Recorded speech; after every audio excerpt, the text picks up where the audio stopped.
Hello, fringers. The following podcast may not be suitable for all ages. Listener discretion is advised.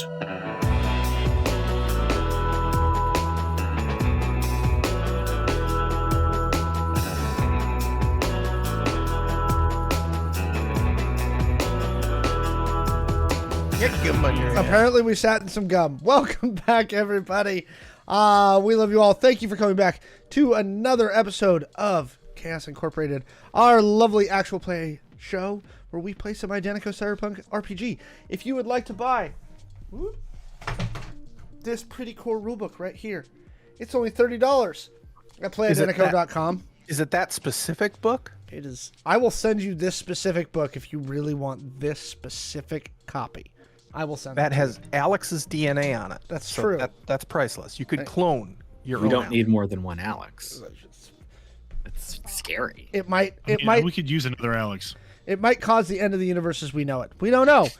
That's why it's fun. So again, thank you all for joining us tonight. I am once again joined by our wonderful cast. First out the chute, it is Caleb playing Zed Lane. This better not awaken anything in me. I think it's going to. I really do. I do hope so. Next up, it is Kaylee playing our intrepid hacker, Shawn. Fire can't go through doors, stupid. It's not a ghost. Oh, that was fun. And apropos for tonight's session where we're going to pick up. And finally, it is Michael playing our Leo, Maxi. Everybody out there is shooting each other for nothing while you sit here in your ivory tower. Very nice.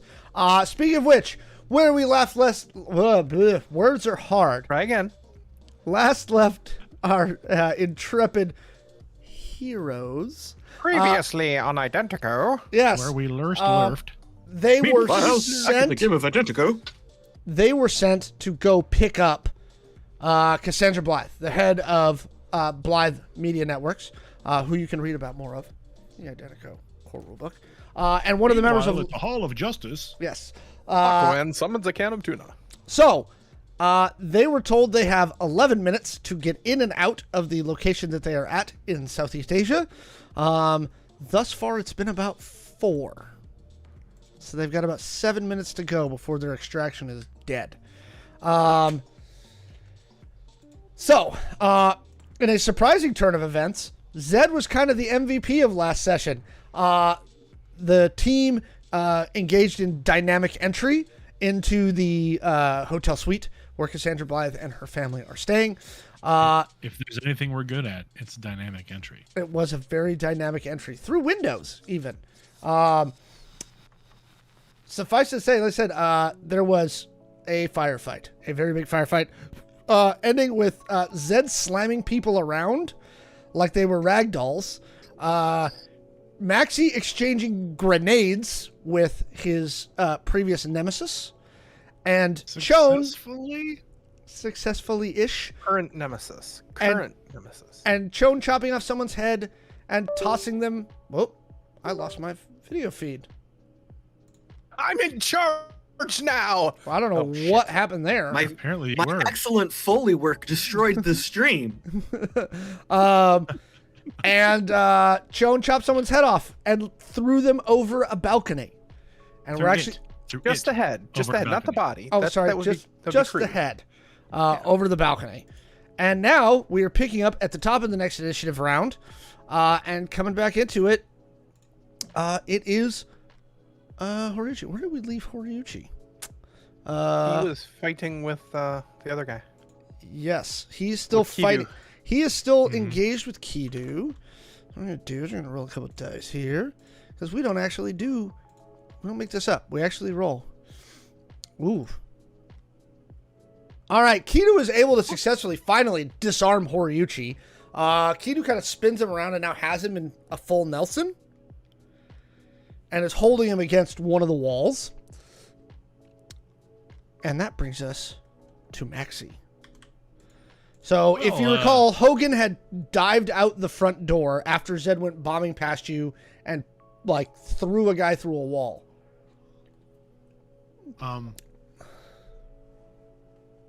You're standing in the hallway, kind of facing toward the entrance, the actual entrance of the hotel suite. Maxi realizes that Hogan is not the target and that they have people that they are supposed to exfiltrate within the next 7 minutes. Mm-hmm. So Maxi is going to disengage from what's happening here, try to pat himself out, because I believe his combat armor is slightly on fire at the moment. It's more like a soft smolder. Soft smolder. Yeah. And Maxi's going to start going room to room looking for the captives. Which way are you going first? Maxi's dipping out of, if the combat is still on, Maxi's dipping out of the combat. So you can go forward toward you see 2 doors at the end of the hallway. Sorry, 3 doors at the end of the hall that you're facing down. And then there's the door behind you that Zed just crashed through. In? Yes. Okay. And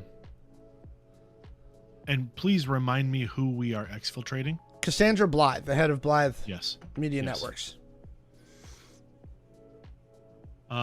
Maxi's going to move down the hall and call out, Blythe, we are here to remove you. We are here to exfiltrate you, not remove you. We are here to exfiltrate you from the premises. We have 6 minutes. Please respond. Okay. That's your turn. Maxi's going to go to that first door, and I don't know if I can open the door or. So there's a door on your left, a door to your front, and a door to your right. So he'll go left. He'll go. As a free action, can I like indicate that they're probably in that room that I was going towards? We have comms. Yeah, you have comms inside your helmets. I mean, I just didn't want to jump in on. No, you're good. On someone else's combat turn. And we're within like 15 feet of each other, basically. Right. So then, yeah, if you're coming towards where Zed is, he's gonna. Like, I'm gonna do the cool, like, military finger direction that way. All right.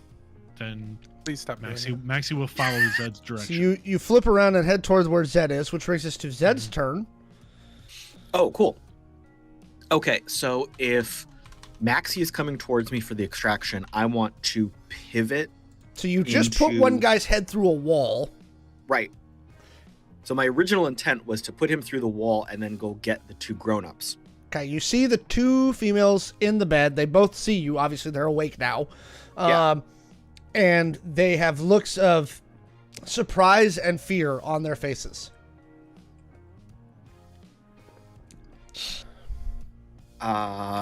So I'm going to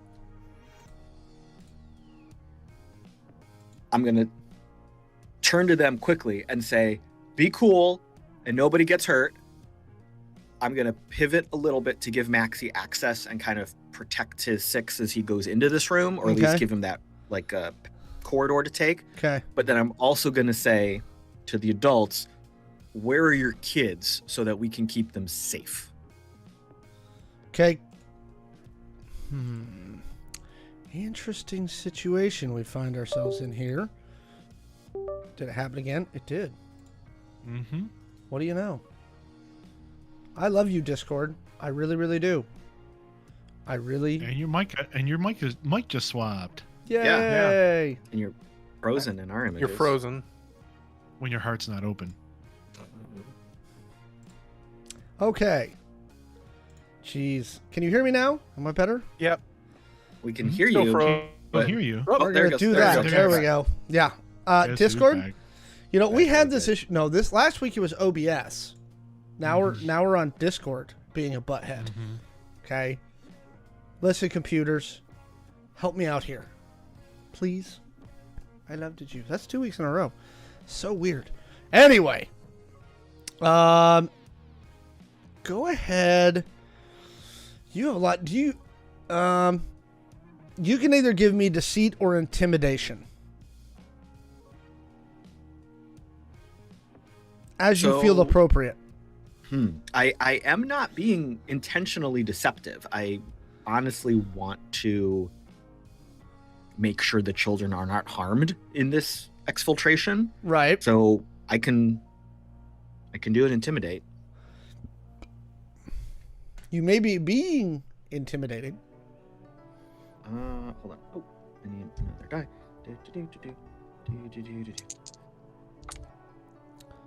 Do I Right. provide? Do I provide any assist in just being intimidating?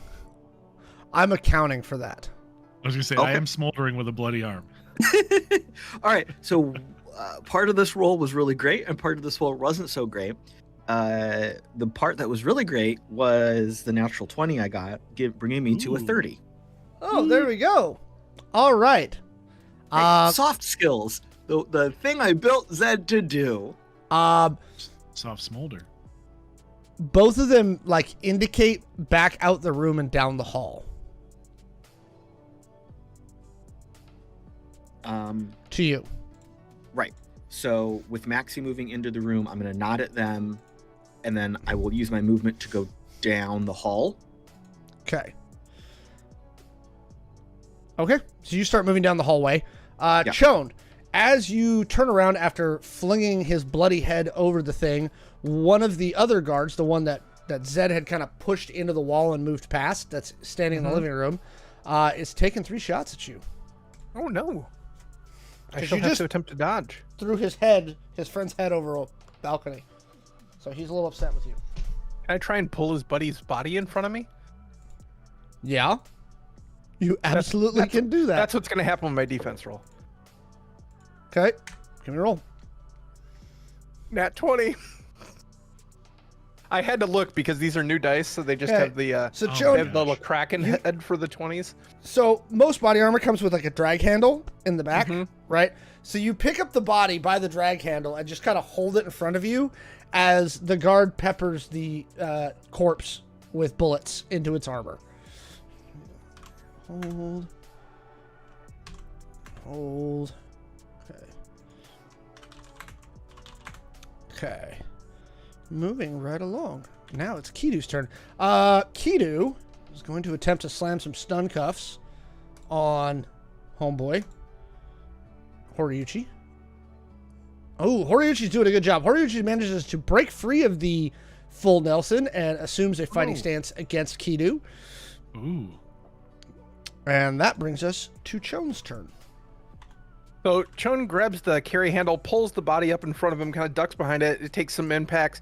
Then Chon like lifts their head up, so like looking over the body, and you hear the sword drop to the ground, and they're holding him like with their left hand, and behind their back pulls their whisper pistol, and he goes, "Oh, you shot me! I'm your friend!" And then shoots the guy. Take I the weekend shot. at Bernie's his friend, Did you just and then I weekend shoot at him. Bernie's him? Yes, You I did. Okay. Give me a roll. That's it. 12, 16. That's pretty grim. That's a 16. That is a hit to the head armor. Oh, nice. That is do that much.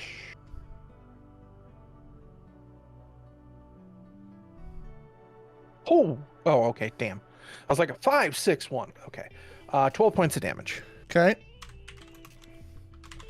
You definitely do some damage to the helmet. But he's still up.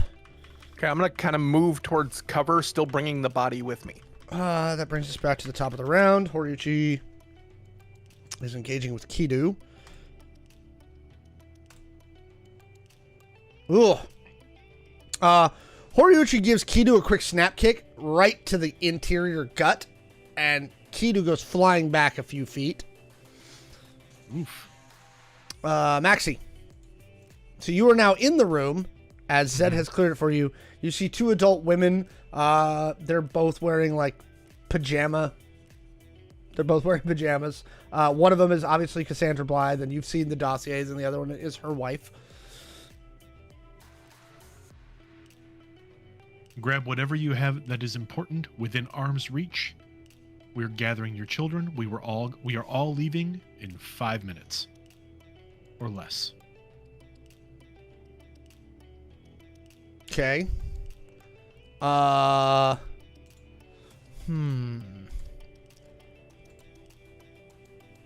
Just give me a straight charisma check. Oh boy. You can do it, buddy. I believe in you. If Zed can throw Zero people through charisma. walls, Maxi can do charisma. Maxi has 0 charisma. I guess at this point I would maybe ask for intimidation. Go for it. I don't like it, but that's the best I got. Okay, that's not bad. 21. Okay. Cassandra's wife looks sufficiently terrified. Second.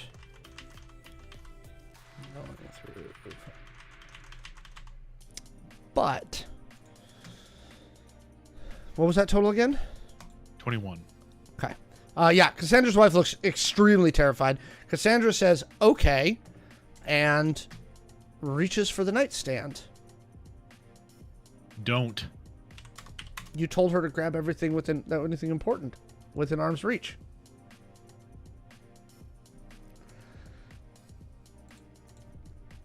Maxi believes that she may be reaching for a weapon, Okay.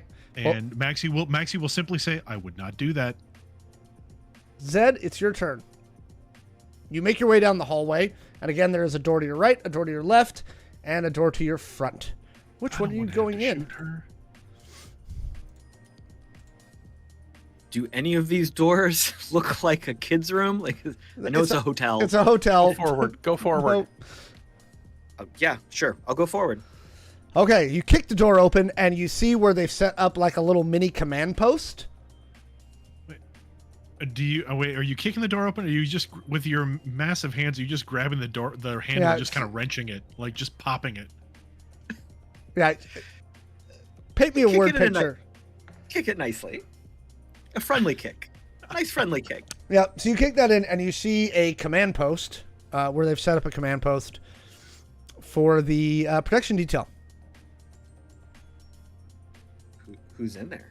No one right now.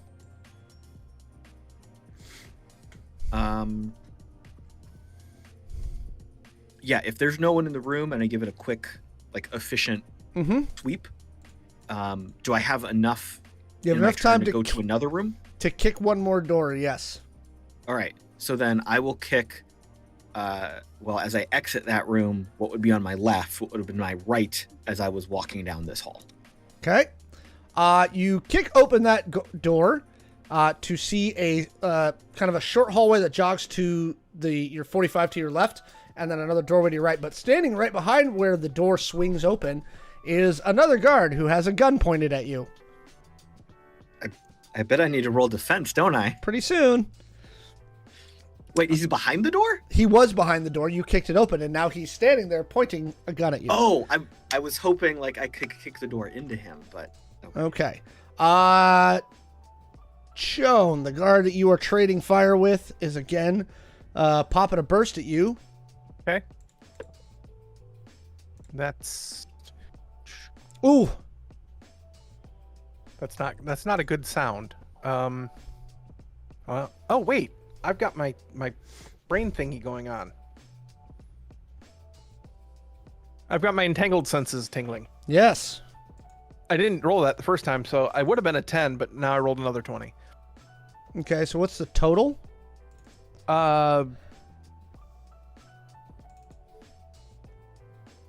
20. Okay. So the only one that gets through is he does get a critical hit on your left arm. Oh. Now it's time for them to roll some damage.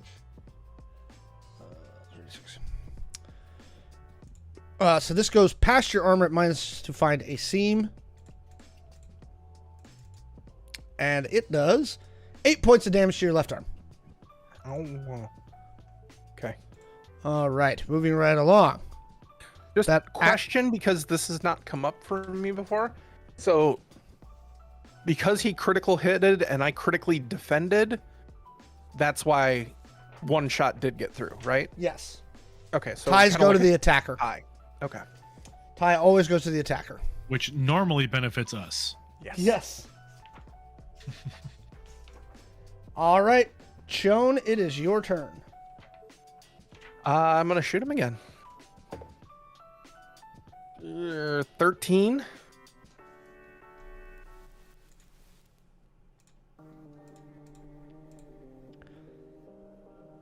No.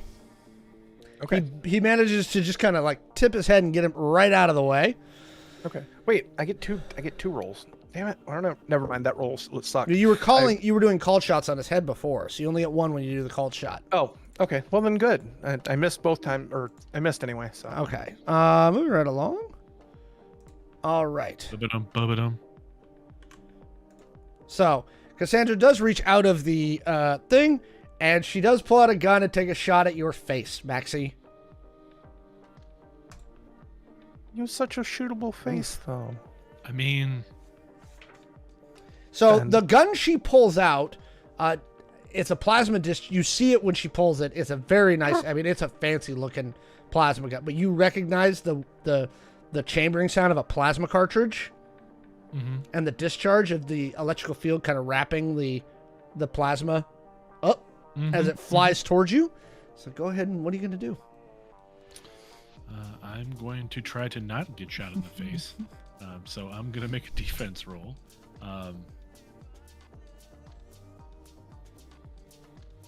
For our players at home, this is a 1/1 shot. It is the little cricket gun.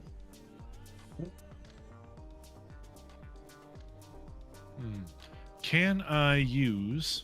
How do you feel about me using martial arts in combination with my defense? Tell me what you're doing.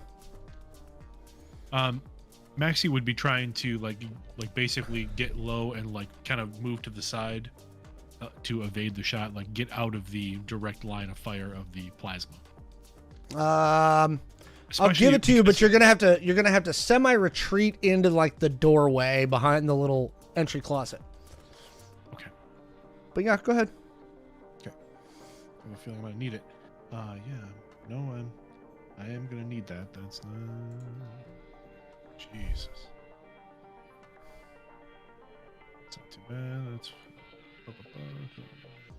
4. 18. Nope. Yeah. You do not dodge. And she does 16 points of damage to your helmet. All right.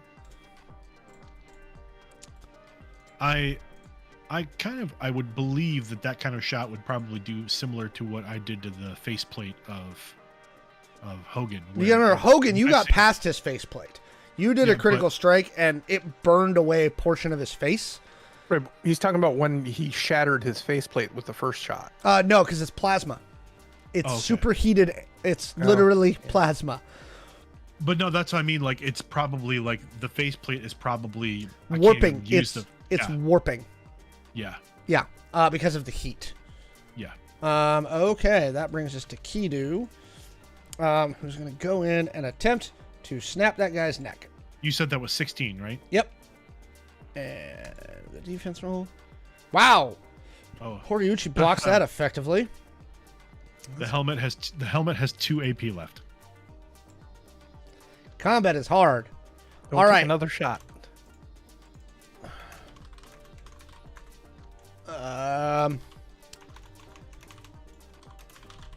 So, Zed, you are staring down the barrel of a shotgun, Oh my god.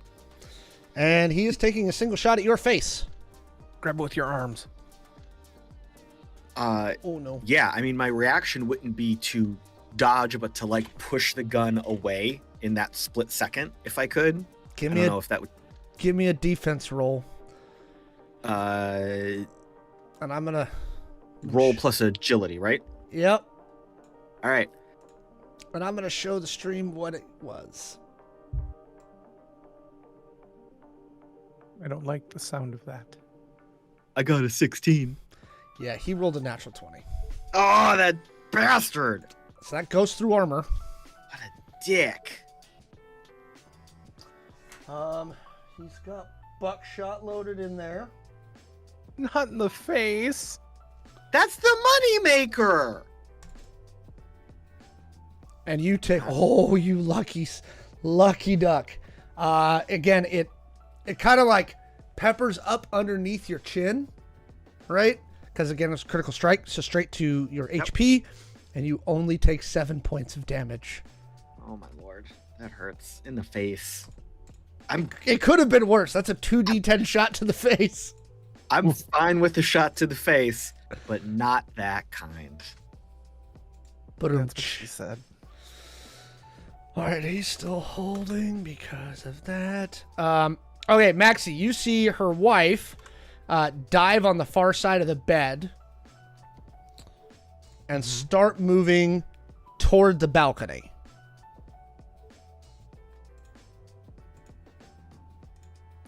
And that brings us back to the top of the round. Horiuchi's going after Kidu. Let's see what happens. Horiuchi? Kidu. Jesus. Horiuchi's doing a number to Kidu. Kidu is not rolling very well. But that brings us to Maxi.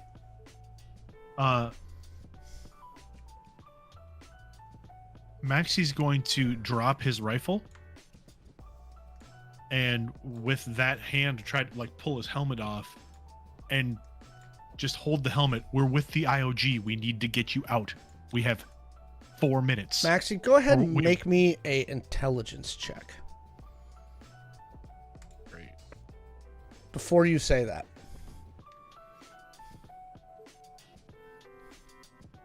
She is one of the sages. Yeah. She is a 15. sworn enemy of the IOG. And you remember, like, this is not a friendly exfiltration. This is a kidnapping. All right. I just wanted to remind you of that before you were like, he has been shot a okay, lot, so- set on so- fire. Yeah, I'd forgotten. So conversely, we're gonna backtrack that. Maxi uses his wounded hand to pop his helmet off, points the rifle at the woman heading for the balcony, and says, "Drop that gun, or I will shoot her dead." give me an intimidate check. That's a nat 20 plus 3, so that's 23. Okay. Yes, that 20 was enough. You see her toss the gun toward her front, toward you, on the far side of the bed from where she was sleeping, and she raises her hands and puts them behind her head. No time. Get the fuck up. Get her together now. Okay, Zed, it's your turn. You just got shot in the face. Well, that I'm angry. I'm going to Zed Hulk mode. Zed Hulk angry. mode. I would again attempt I had tried to push the gun out of the way And failed. I went over the barrel. He still shot me in the face. So I would continue to use like that momentum to kind of maybe try to spin, push the gun away, and like body check him. Okay. Give me an attack roll. Okay. So he's going to try and respond by basically like pushing back with the full force of the this with the gun into your chest to try and knock you backwards.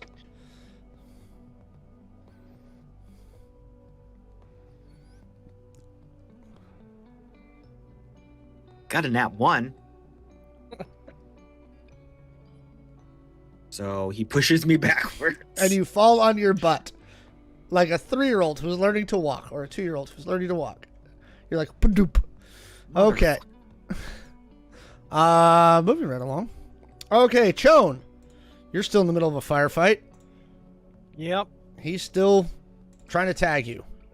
Okay. Trying to dodge again then. That's an 18. Yes. Yeah, you're successful. So are you still holding his friend? Yes. So you're basically just like letting his friend take bullets in the chest. Well, it's extra armor. It's an ablative lackey. Well, and to be fair, no longer related to the friend. An ablative lackey. I like that. It's from the game Feng Shui 2. Feng Shui 2.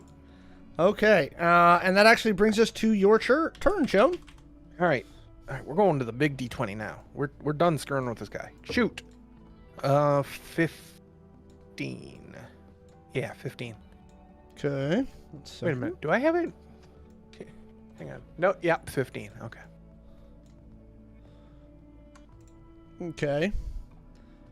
And he will attempt to get the heck out of the way with a natural 20.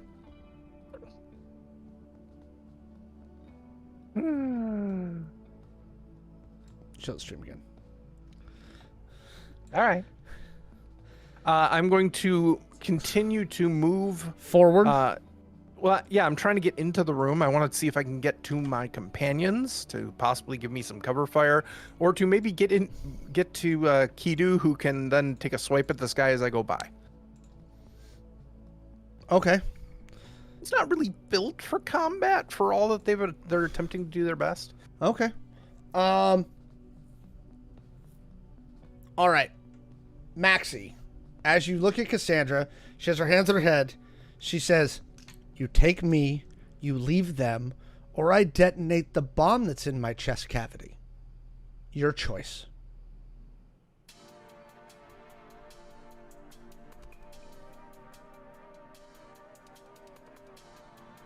Would you like to make an insight check Yeah. or perception? I need to, yes. Either one.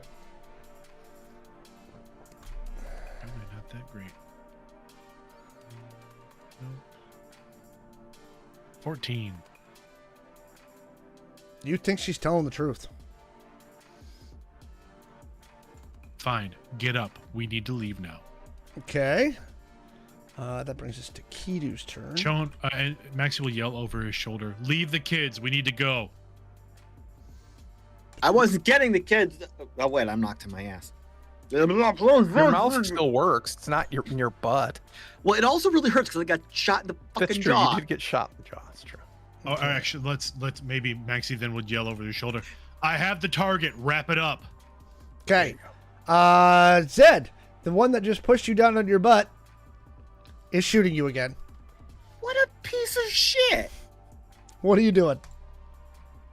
Rolling out of the way. He's not. You sure he's shooting me? He's not trying to like punch me or something. No, nice he's like trying that. he's trying to shoot What you. a dick.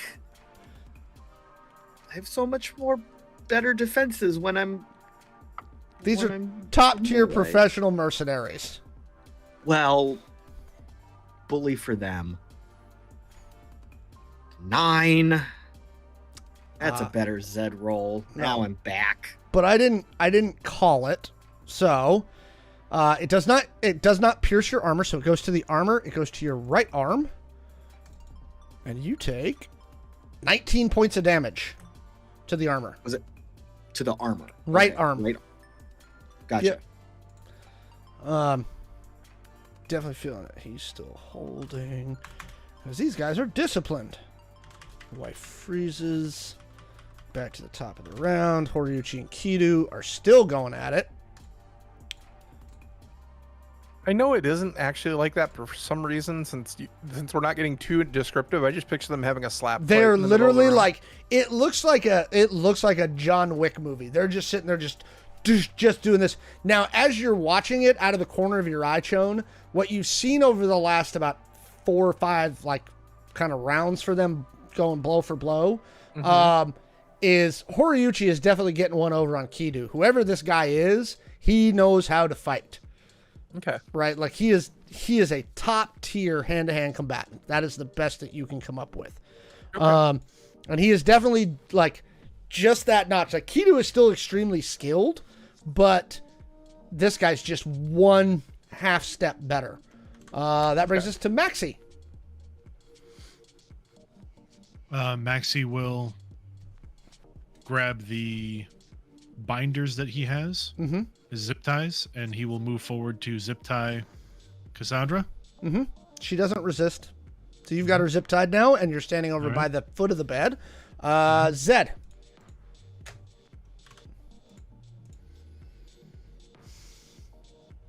Okay, so this guy took a shot at me, but he had also Twice. just I was skipping that part, Alex.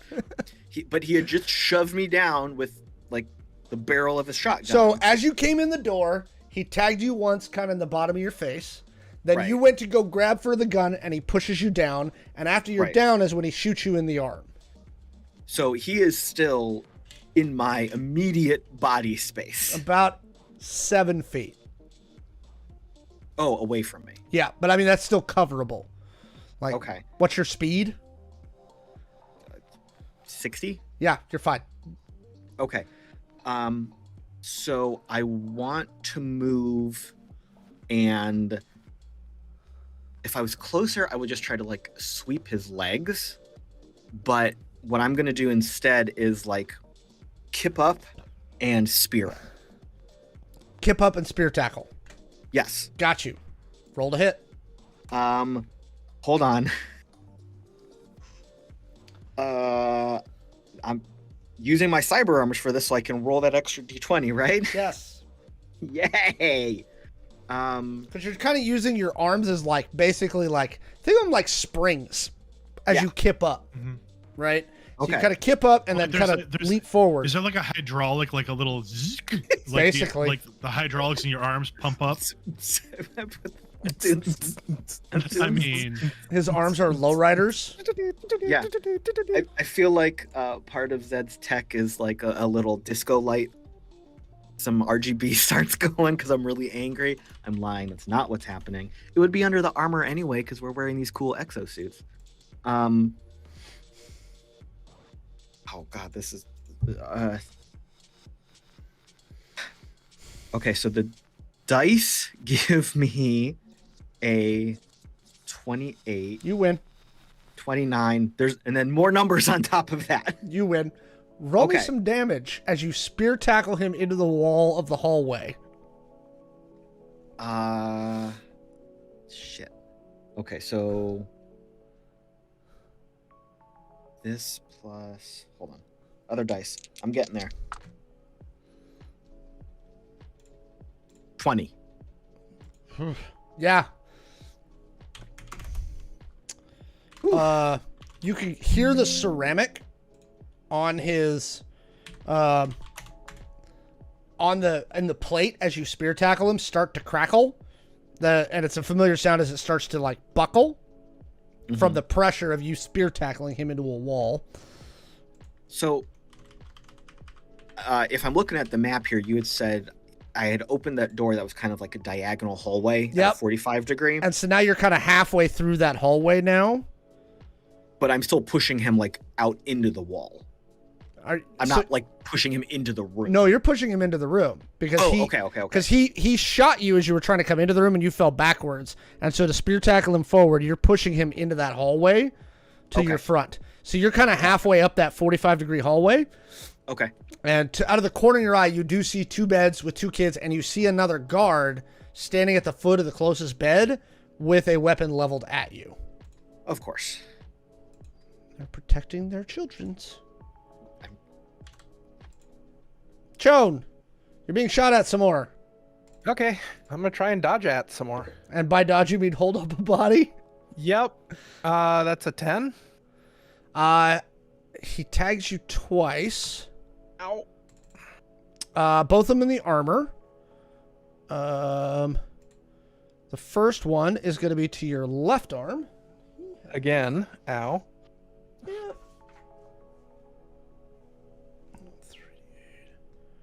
2, 3. First one does 12 points of damage to your left arm. Okay. Where did that other one go? And then your right arm. That's all you can see, obviously. So. Yep. Takes 14 points of damage to the armor.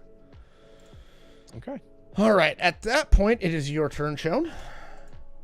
All right. As I'm kind of like dragging this guy into the room, I am going to bring up my pistol again, and I'm going to shoot Horiyuchi, hoping to give Kido an advantage. Oh, okay. Very nice. Take a shot. I am not going for a called shot. I'm just doing a shot. Got it. Okay, that's 18. That's plus a hit. 4, 20, okay, 22. Roll me some damage in a location. 13 points of damage to his 8. Right arm. Right arm. Okay. How much did you say? 13. Nice.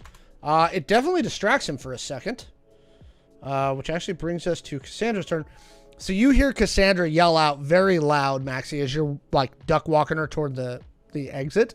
You hear her yell out, "Disengage! Let them take me!"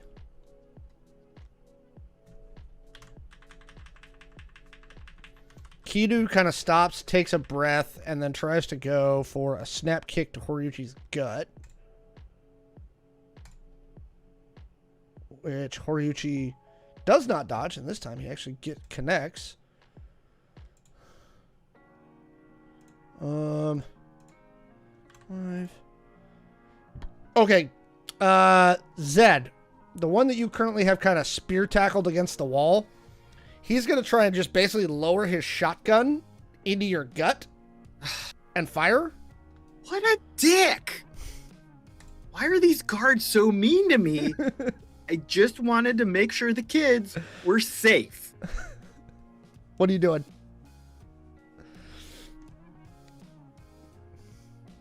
I'm just going to roll out of the way. Okay, to your right or your left? Are you rolling back out toward the hallway, or are you rolling into the kids' room? No, backwards away from. Okay. Won't listen to reason. Roll me a dodge roll.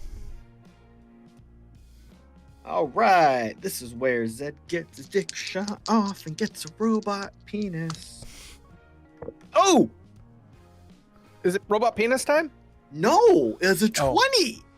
Oh, very nice. Penis time. You not only dodge, but you kind of do this like cool like pirouette out of the thing.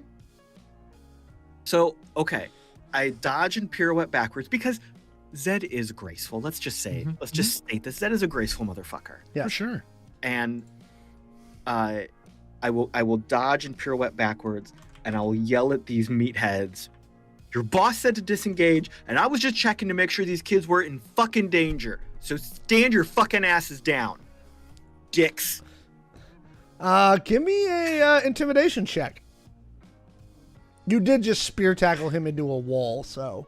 Well, he shot me first. Was that an intimidation check or more like a bitchiness check? I mean... And I roll for sass. There you go. It's a sass check. All right. Oh my god. If the last one was a 20, what do you think this one is? A 1. Did we switch roles this session where Maxi's doing all the charisma like winning and Zed's doing all the fighting? No, Maxi's not doing all the charisma winning. Maxi's convinced her to surrender. No, Maxi's had one good roll for the last like 2 sessions, and this was it. And 2 good rolls. 2 good rolls. Okay. So yeah, nat 1, which would have given me a 9. You hear Cassandra continue to yell ceasefire. Horiuchi backs up. I'm going to take us out of combat temporarily, and I'll have us re-roll initiative if we go back in. You all kind of reconverge, and the guards are like they've brought their weapons down to kind of a low ready. And Horiuchi's got like a high stance up, and he looks at Cassandra again and kind of cocks his head as if to question what she's saying, and she nods at him, and she's like, "It's fine." Maxi, looking at your watch, you see you've got about 3 minutes. Because you've been in the... So it took you about 3 minutes to get into the apartment. You've been in the apartment for about 6. Mm-hmm. 5. And if I recall, we are exfiltrating from the same hole we entered, correct? Uh-huh. Yes. You've got a spy rig waiting drone up top. Yep. Alex, before we jump out the window, can I see if I can access... does Cassandra have any cyberware I can access? Give me a networks check. That's a good roll. 66. She has a chip. She's got a standard pan. She's got a single watcher in her left eye. And she does have cyberware in her stomach of some sort. You can't quite tell what it is. And then you see she's got some modifications to her hands that you can't quite tell what they are. But just at your immediate glance, this is top tier cyberware. I mean, she is a trillionaire. Right. So, yeah. I was just, and also all of her cyberware is heavily glammed and glow. Like it's got fib skin, like top tier glam, top tier fib skin over it. You can't see any of her cyberware. But she did comment that she had a bomb in her chest. I wanted to see if I could prevent that from being detonated, like, when we're going up. You could give it a shot. I'm going to give it a shot. Give me another. All right, how are you doing it? Because you can see the network built into her system, but you don't know anything about this device. Okay, so I'm assuming since she said in her chest, it's probably whatever I noticed in her guts. Yeah. So it's in the torso. It's in the torso. Basically, it appears to be about the size of like half a beer can. Okay. And it seems to be somewhat like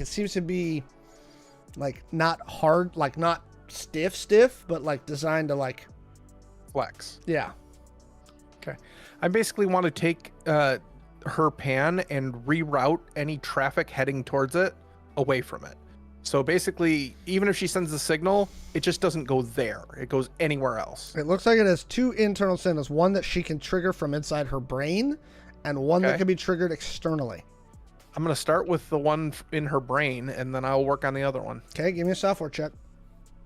That would have been a great time for a nat 20. I did not manage to do that, but that is a math 20, 30, 65. Actually have to go to the hacking section. No, who would have thought I would do anything like that? No, there's hacking. a specific SR I am looking for.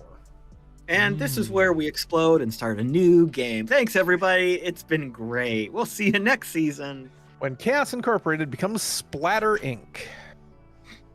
No, when Chaos Incorporated becomes The Stitches Show. As the only surviving member of Chaos Incorporated. And the first 2 episodes are Stitches trying to perform surgery with Stitches. That was a bad joke. I'm so sorry. You were getting there. Like you had it. I had it and then I lost it. What'd you get? 65. And if I fail, I do have Control-Alt-Delete. Okay, you appear to have cut the signal. You seem to have rerouted the software so it won't accept a signal from her brain. Now there is an external signal receiver. Doing the same thing. Give me a roll.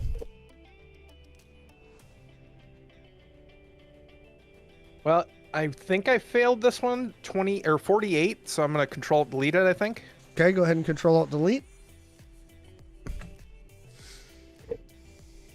That's a lot better. That's so much better. 18, 31, 46, 66 this time. Okay, you managed to disable it, and yes, if you would not have Control-Alt-Deleted, you would have failed. Okay. You think you I disabled send these it. with my Quancom, or actually with my tech head, I send these to both tech. Maxi won't get it because he doesn't have his visor on, but basically disarmed the bomb inside of target. We're clear to go. And I'm going to go hook myself up to a spy rig. Zed responds via Quancom. There was a fucking bomb? Didn't you hear her threaten that? I didn't think it was fucking real.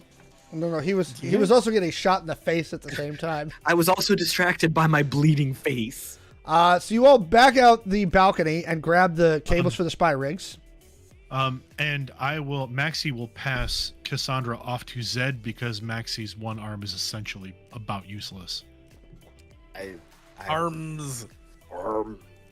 Oh, cold arm. Okay. So you've got her bound up, like with zip ties, and you hook her into a spy rig. She ain't going anywhere. Okay. And she doesn't appear to be resisting at all. So you are pulled up. As we're doing that, for what I'll just say to her, for what it's worth, we weren't going to fuck with your kids. I was just making sure they were safe. Okay, get attached to this now. Goodbye. Zoop. Well, you're all going up together, and so you're pulled up into a drone that is a dual copter, and it starts flying away. And as you reach a certain altitude, you feel it pull its copters in, it falls back, and then a retro rocket kicks in. I love rockets from the 2030s. Go ahead and give me some determination checks, as some of you have histories of vomit. That's me, audience, if you didn't remember. You're basically in like an overbuilt cargo hold right now, like strapped to the side of a wall. 14. Also 14. 19. Take that, puke. Okay, Zed, feeling that like adrenaline from like how like strong he went in there, is fine. Chone and Max, you're both like you don't yerp completely, but you're definitely like. Does Cassandra puke on me? No. She looks like you weren't sure it was possible, but she looks a combination of sad and pissed off at the same time. I get it.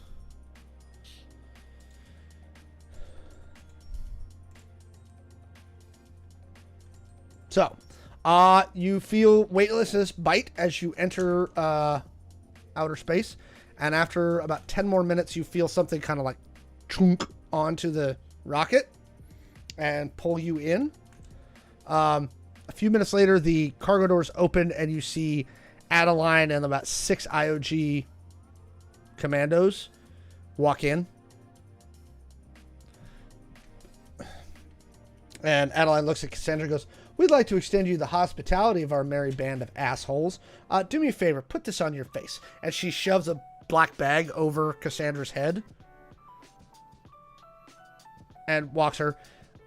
She goes, "Two of you..." Chone, how are you looking, actually? I don't know. Are you injured? Chone, is bleeding from the left arm. The armor's pretty beat up. It looks like it's at roughly 50%. Hey boss, I want some ice cream. Yeah. This really hurts. Compared to these two, Chone looks just peachy. I've got one bullet wound. She goes, "This is one of our minor stations, but we still have a med bay." She goes down the hall to the left. Take another left and a right. All three of you. Go. If popsicles, I'll put it right through the hole. We'll get you some Jello. Well, keep in mind the buckshot holes are like, they're like BB holes. You got little BB holes in your... Looks like you got acne. Hey, I take that very seriously. Face wounds That do does not bleed happen. profusely, so like now that you are My all up in T-zone the is thing, perfect. Zed has like got blood that's just kind of like come down like the front of his chest armor, and it's like slick with that magenta color. Maxi's arm looks mangled once. Is this the same arm? Yes. How much damage did you take this time? Let me see. That arm took 18, isn't it? I'm double check 19. Okay. Okay. Is that your left arm or your right arm? Right arm. Is that your dominant hand or non-dominant hand? That is Maxi is right-handed, so Dominant hand. yeah. Okay. You all make your way to the med bay. When you walk in, the nurse guy looks at you. He goes, "All right, armor off, guns on the steel table." Chone, did you ever pick up your katana? I'm sure I did. I wouldn't leave that behind. That's silly. Weapons and armor on the table. And then each of you, he points at Chone, Bay 1, looks at Caleb or Zed and says, "Probably trauma 1. Looks at Maxi and is like, Ice cream, please. "Trauma 2. Maxi nods. Starts peeling, like kind of with one hand, it starts peeling off his armor. Would you like some Like, assistance? just letting it drop to the Chone will floor. help. Chone will help.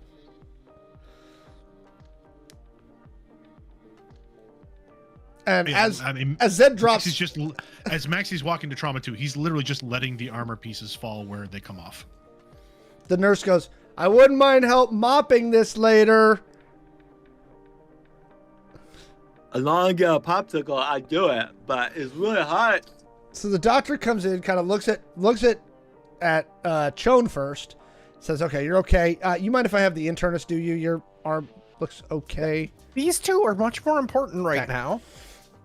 Walks over to Maxi and goes, Oh, I do quickly send Adeline a Qualcomm message, letting her know what I did to what I believe is the bomb. So okay. she is aware of it. So Maxi, they get you up on the thing, and he pulls up your profile because they've already fixed you up once, and it's like, Dr. looks at you and goes, you have bad luck with that arm. I have bad luck with armor.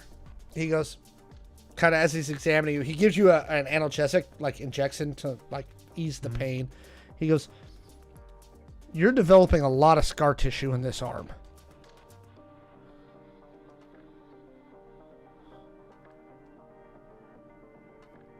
Yeah.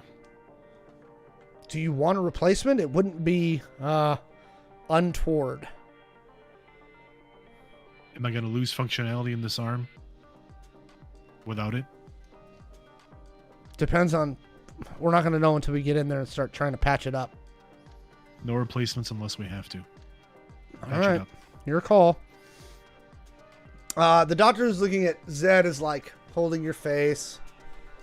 Moving around. Takes one of those little lights out. He's like, okay, we're going to have to put you under because I don't want to try and pull the buckshot out while you're conscious.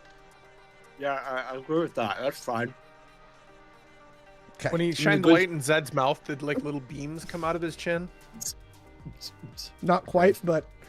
Yo, good stuff, Doc. I want to go for a ride. He coughs and spits some bird shot onto the floor. So they knock you out. Like in Back to the Future 3! Zed, they knock you out. Maxi, they knock you out. Shawn, they come back to you. The internist comes over. It's like, okay. Like, does some patchwork on your arm. Puts in some fib skin over it just to kind of hold it. You know, stitches you up. Says, you should be good in about 2 days. How's the pain? It's not that bad. The impacts from the other shots hurt more than that. That just found a seam in the armor. It'll be fine. I need to get some food, and I need to wait for these two. Your friends are going to be out for, well, Maxi is once again insisting on keeping his arm. So, of course. I don't know how long it's At going to least take the Stitches doctor. isn't here to enable him. Maybe we can convince him to not be so bullheaded. I don't know how long he's going to be under.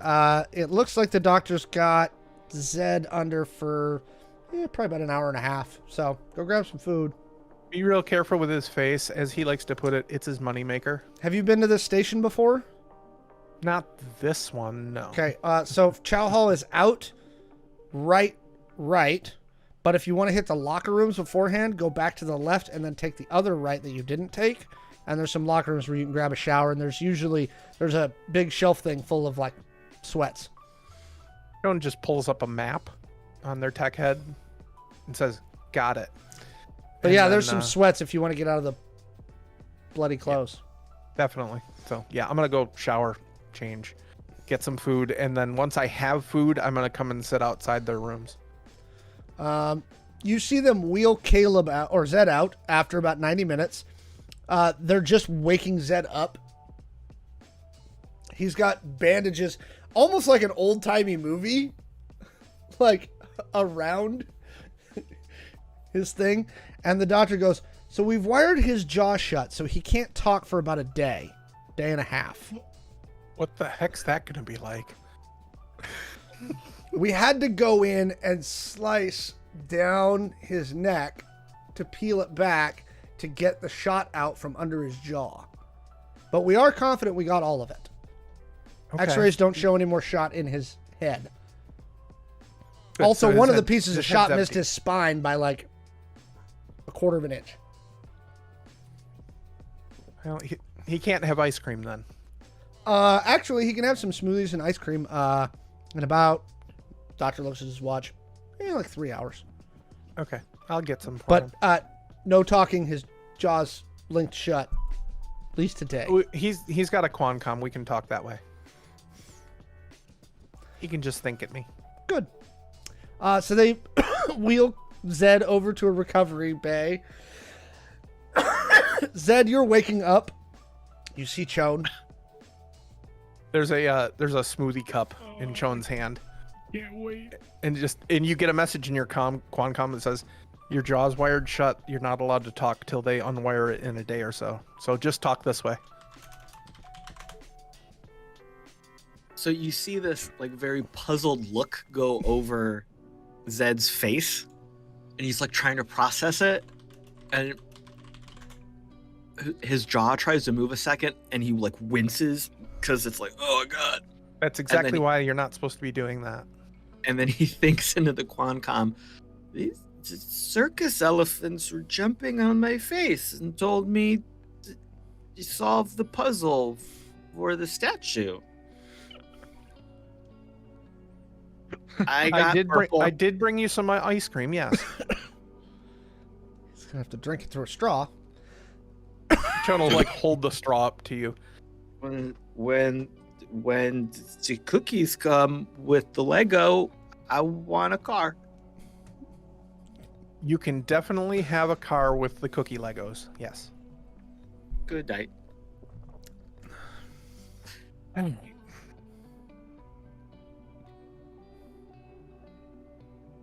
Shawn kind of like just kind of sits back in the chair and like half closes their eyes. It's been a long day.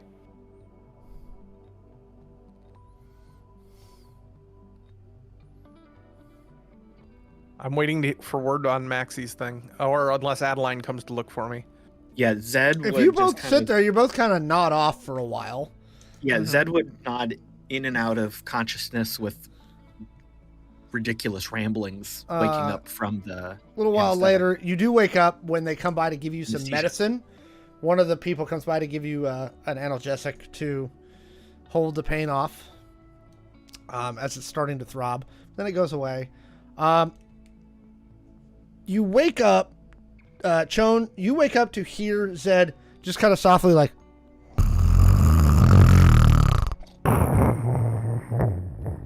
I'll reach over and kind of like very gently like wipe some of the drool away.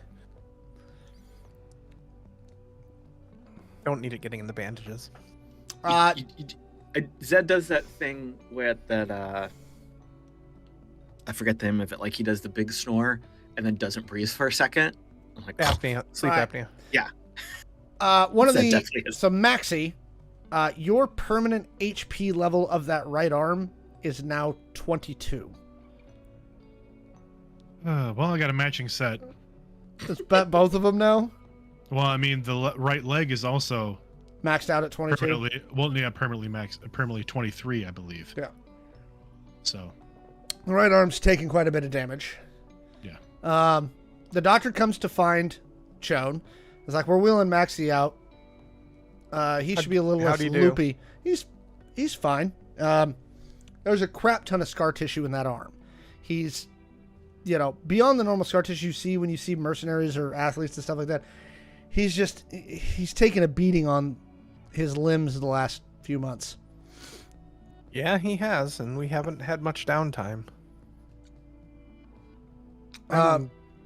You can see if him that now. happens again, is he he should going be to waking have up. any choice but to replace with cyber? I mean, at this point, it depends on how bad he damages it. I mean, if he gets a couple little flesh wounds, no big deal. But if he does that level of damage, This again, yeah.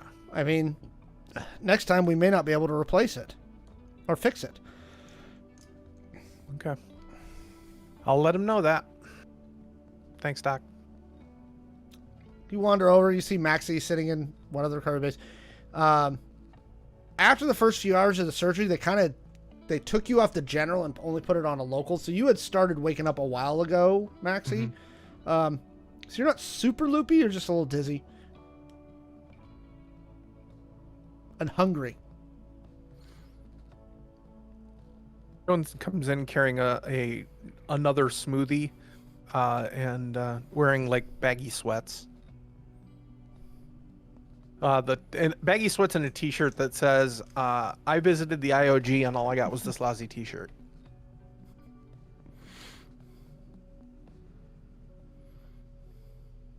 Maxi, like, just doesn't say anything, but just kind of nods to Shawn. They did a pretty good job. If you do that again, though, they might not be able to fix it. I was waiting for the butt. But if you do that again to that arm, you're not going to be able to fix it. You've taken a lot of damage to that arm. Yes. Yes, I have. Maxi, can I ask you a personal question? Always.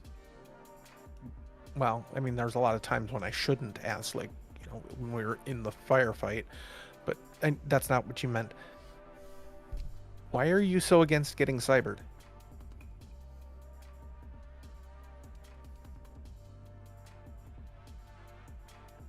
Maxi takes his good hand and like kind of points to the scars that out like kind of run along and under his eye sockets. Mm-hmm. I had cyber eyes once. They were compromised in an operation. They nearly caused the death of a team member. The compromised eyes nearly caused me to cause the death of a team member. The moment I returned back from the mission, I had them removed. Okay.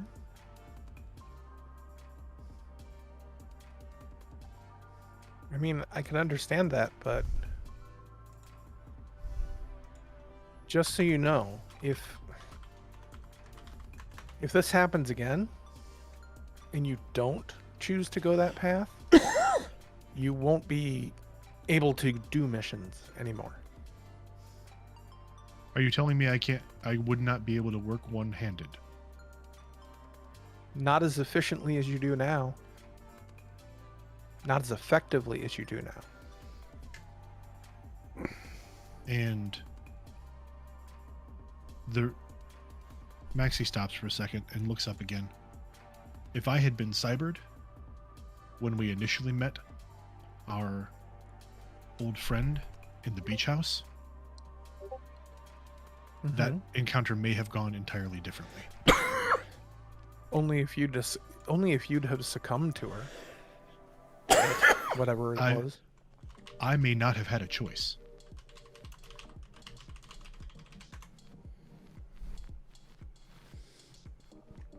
That thing was more after me than any of us. You are correct. But cyber isn't inherently bad. It's just like anything. I mean, the guns you carry aren't inherently bad. The blades you carry aren't inherently bad. It's what you do with them. And somebody could disarm you and use your gun to shoot you. Doesn't mean you shouldn't carry a gun anymore. Hi, you're not supposed to be on the table, cat. Just then, Kido walks in and goes, "She's got a point." He goes, "How you feeling?" I've been better. You know that Kido looks like he wasn't in a fight. Like, he was pretty bruised and stuff, but he looks absolutely 100% normal now. He goes, "Would you mind answering some questions for me?" Me? Yeah. Part of the investigation. Certainly. You knew Horiuchi before. I did. Was he cybered? At the time, lightly. But nothing heavy. No. He pulls out his glow. He's like, Most of us working in Interpol at the time were lightly cybered. We were not heavily cybered. he goes, "Well, I think your boy's more heavily cybered now, but we found something interesting because they pulled some DNA off of him." And he uses his glow to flip something up on the screen next to you. "We think your boy Horiuchi's a mutant."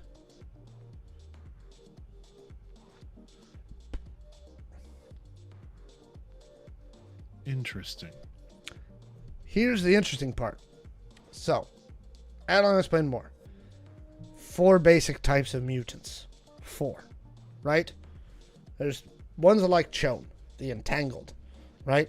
That's a very specific mutation. It's extremely rare, and we've only found a few. 2, there's the one that Benevolent is experimenting with. They're markers, when they create them, create a different type of marker for when that does that. But there's 2 other types out there, one of which we've been trying to track, and the other one we know is being worked on by Malfinia Power. Your boy Horiuchi was modified by Malfinia Capital Power at some point. However they're doing it.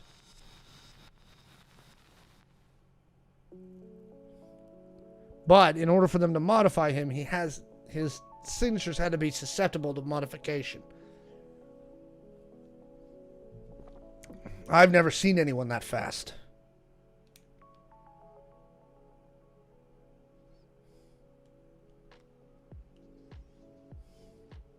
I wonder if Hogan was also experimented on.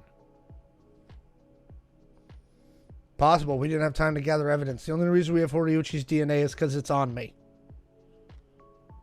Yes. Wait, did you get a good hit on Hogan when you were close? You said his face was messed up. I did get a shot on Hogan. Did you get blood? Oh, just going to do it again.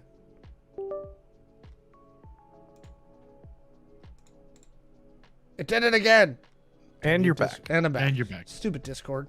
It appears to only be in Discord. It's like, doo-doo. Anyway, he goes, I got a shot on Hogan with my rifle, but it was at range. I was not close enough to. But didn't you blood hit him on with the me. grenade? You did hit him with grenade.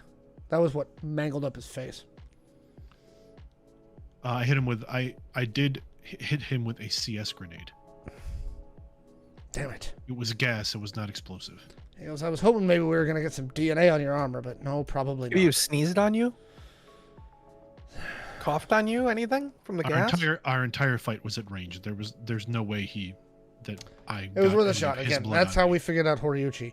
What else do you know about Horiuchi? Tell me about what he was like when he was in Interpol. You saw me fighting him. Was he that fast then? He was always good at hand-to-hand combat. He and I would spar frequently. In fact, I learned many of my techniques from Horiuchi himself. At least the little I know compared to him. He was always someone who tried to advance, to climb the ladder, as it were. It is why he became so close to Hogan. He was always, for lack of a better term, Hogan's lackey. I never liked lackeys. They're dangerous.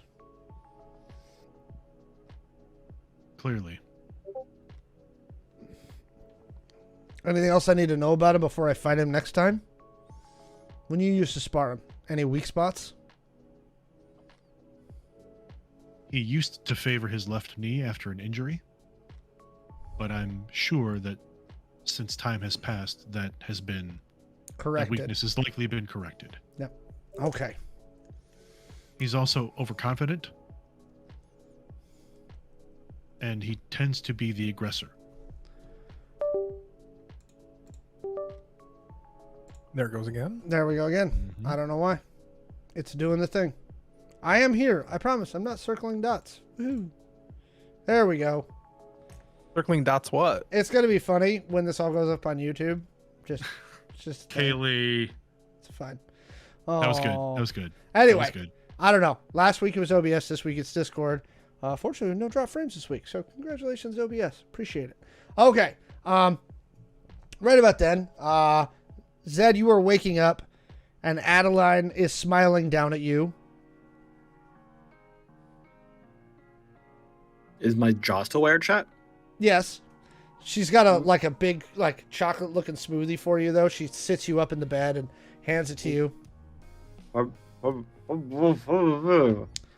Buckshot to the face aside, I hear.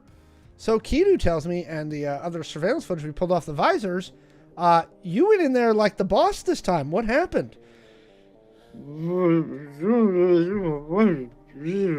She pulls up a thing to sync to your Qualcomm. I was hoping we were gonna get like a little spiral notebook with a Nope. pencil or a That's- chalkboard. That's why we have technology. So you hear her voice in your head. So what did you do? What happened this time? I thought you were all upset about your arms and not being able to do and I saw the visor footage. You threw like 5 people until you got shot.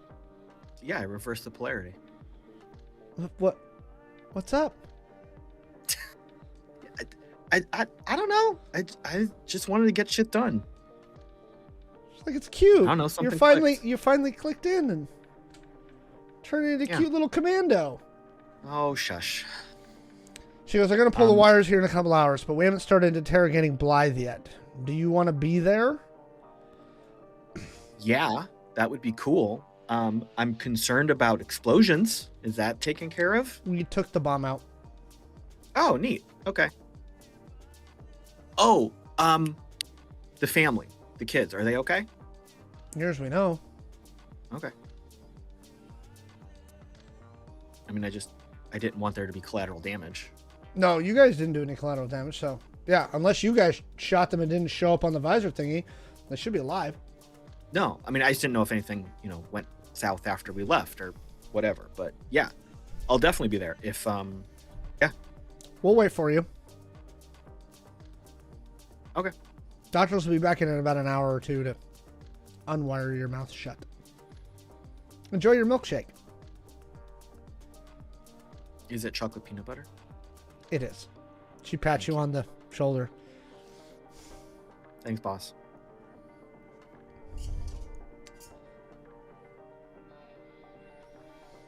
Anyway, back to Magic. Kita's like, well, heal up. We're going to go find these fuckers.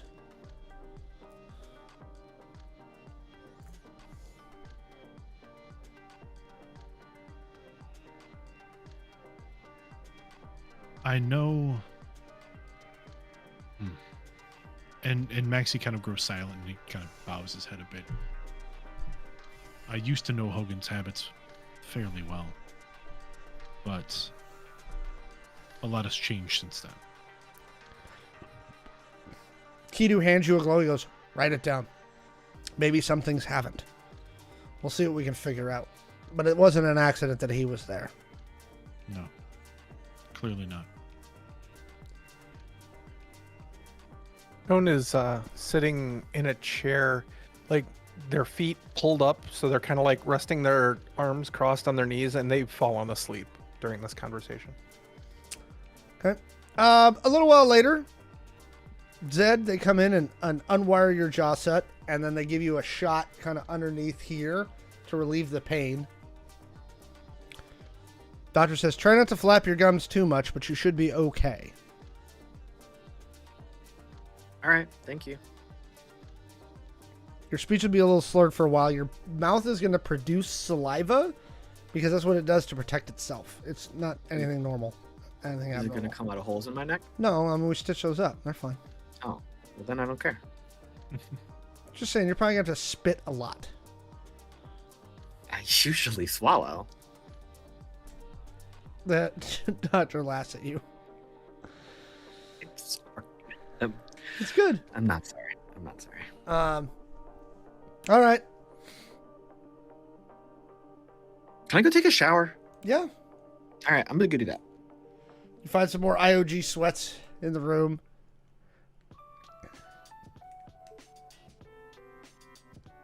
I want to make is it like a hoodie or is it like just a plain crew neck sweatshirt? No. So like the pants are like warm-up pants, like black warm-up Yeah. pants. And then there's a t-shirt, and then there's like almost like a windbreakery kind of like running jacket. Oh, I don't want to wear the running jacket. I don't like that noise. I'll just wear the t-shirt. Okay. If there's a hoodie or a sweatshirt though, There's not. I will go sans t-shirt and make that into a crop top. No, there is not a hoodie. Damn it. All right. Just wear a t-shirt. In spite of these smoothies and milkshakes, you are can make starving, You Zed. can make the t-shirt into a crop top. Maxi, you're still hungry. Muscle shirt crop top. Yeah, you could totally go like 70s summer camp. Oh, yeah, with for this sure. T-shirt. Could. For sure. No, I just wanted. I was really digging that the hoodie crop top. Half I could do the half- thing where the half hoodie. half hoodie. I could do the thing like the kids used to do where they cut like the entire side of the shirt out in a Oh, tank yeah. top. Mm-hmm. I always hated that. Yeah, people still do. No, that. I'll just wear a regular t-shirt. That's a pretty common thing in gyms, by Yeah. the way. All right. So you all See now. reunite at the Chow Hall, get some food.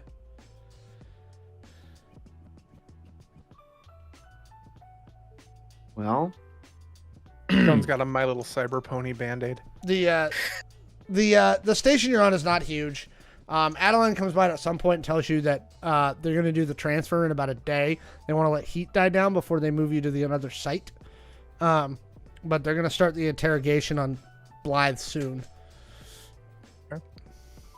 So she invites you to a conference room first where you see Jackson Howe and her sitting there. Mhm. She goes, so any thoughts about how we want to approach this interrogation?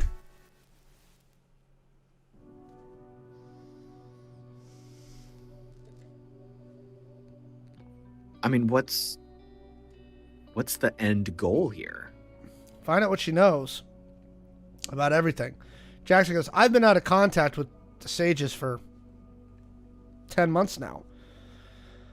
I don't know if they have a new fourth member. I don't even know if they've kicked me out. I don't know what the benevolent entity is doing, nor do I know why.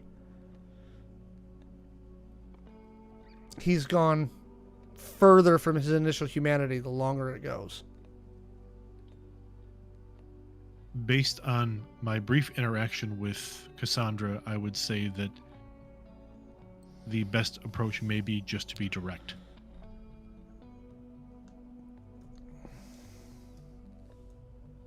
I was able to get her to cooperate with me by threatening her family, but I do not believe that would be wise in this situation.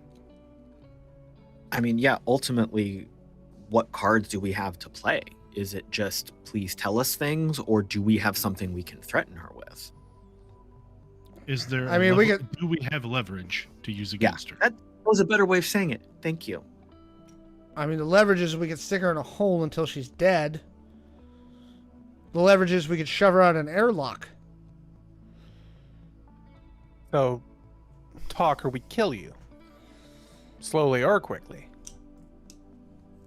Jackson I mean, kind of sits back. He goes, "You got to think like crazy rich people."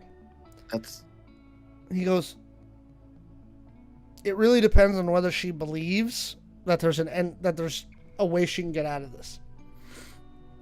If she thinks that she's gonna die, and she truly believes she's gonna die, she's just gonna shut down and wait for you to kill her." Mm-hmm. Agreed. He But goes, "You have to find a way to you have to find a way to convince her that at the end of this, she's gonna retain some level of prestige and power. You got to remember, she was the youngest media CEO in history. She was running one of the largest media conglomerates on the planet that she inherited from her father. Everybody believed when she took over that she was too young to do it. Too young, too naive, not wise enough, not savvy enough. And she proved them all wrong. She spent 15 years showing them that she understood the information war better than anybody. She has to believe that when this is over with, she's going to have some level of that power back." But is that the bullshit we're spinning for her? Does she walk out of this, or are we lying to, and then she goes in a box anyway? Like, what's the reality here? I'm talking to both Hal and Adeline. Well, Hal's like, he points at Adeline. She's like, "Tell me how this ends." She looks at Shawn. She goes, "How does this end? You guys seem to," and so I'm going to make a meta note. You haven't shared a lot with Adeline about Shawn's encounters with. That's where I figured you were going. So She's like, "We don't know what the way out is." She goes, "Kidu keeps hinting at something. But the best way forward is we need to figure out a way to stop the benevolent AI from what's her name from getting off planet. That's what leads to the downfall of everything. So, if there's anything we can, I don't know what we can offer Cassandra. I mean, if she was a normal person, I'd say we'll exfil your kids and your wife, and we'll put you together in a little condo somewhere in the Caribbean. Adeline goes, the security team's already moved them. We're tracking them right now, but it looks like they're going to ground. Right, but I'm just saying that would work on a normal person. Mm-hmm. Fuck, it would work on me. It did work on you.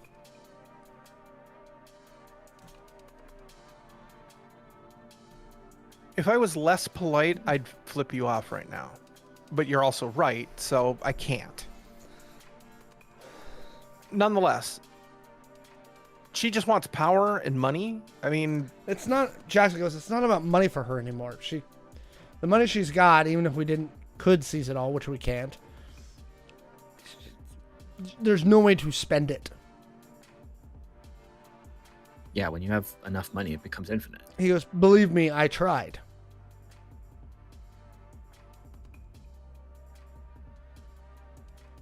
Here's a question. Then what do we have to offer? That's the final thing. Unless we have something to offer, I mean, threatening's not going to work. What do we know anything about her motivation for transitioning from ultra rich CEO to one of the 4 people running the world, trying to destroy it? He goes, I didn't recruit her, Allison did. Yeah, but do we know anything about that? Do we know motivation? Do we know she likes what card was... She likes knowing that she can put her finger on the scale. It's a power trip. And she does. She's done it for the last 15 years. Culture, politics, entertainment, movies, television, music, right? Again, she can lose the largest media conglomerates on the planet, right? So she was the ultimate tastemaker, and then she took it to the next step. So she'd maxed out her earning potential and found a promotion. He goes, okay. When she was in the Sages, we used her to assist with the information war to ensure that anything about us never came out. She's the ultimate propagandist, counter-propagandist.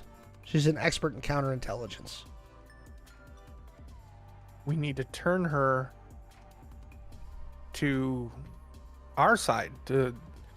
Maybe we tell her what we know. That what's going on with, the benevolent AI and everything, the end game of that is the destruction of the human race and the downfall of everything. Not today, not tomorrow, but in the future. If we point out that if we do not interfere, then her source of power dries up long term, that might be enough. It's not going to be easy. She's not going to willingly switch sides, but we might be able to use that as an angle to get something out of her to point us in the right direction. Adeline motions toward the hallway. She's like, give it a shot.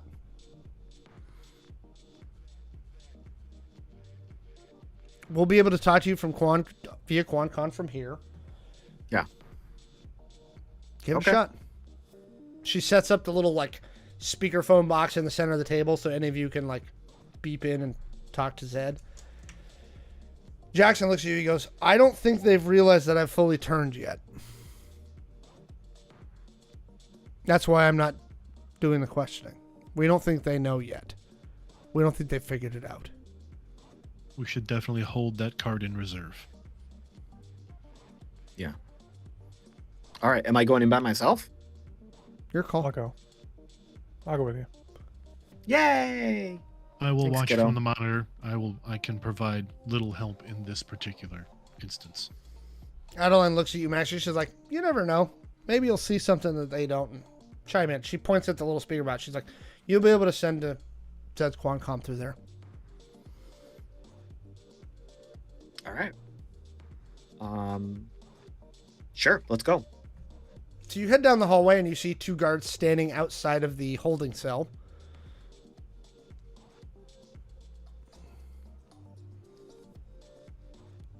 Howdy, fellas. They swipe their chip over the reader and the door opens. You see Cassandra Blythe sitting there, handcuffed to the table.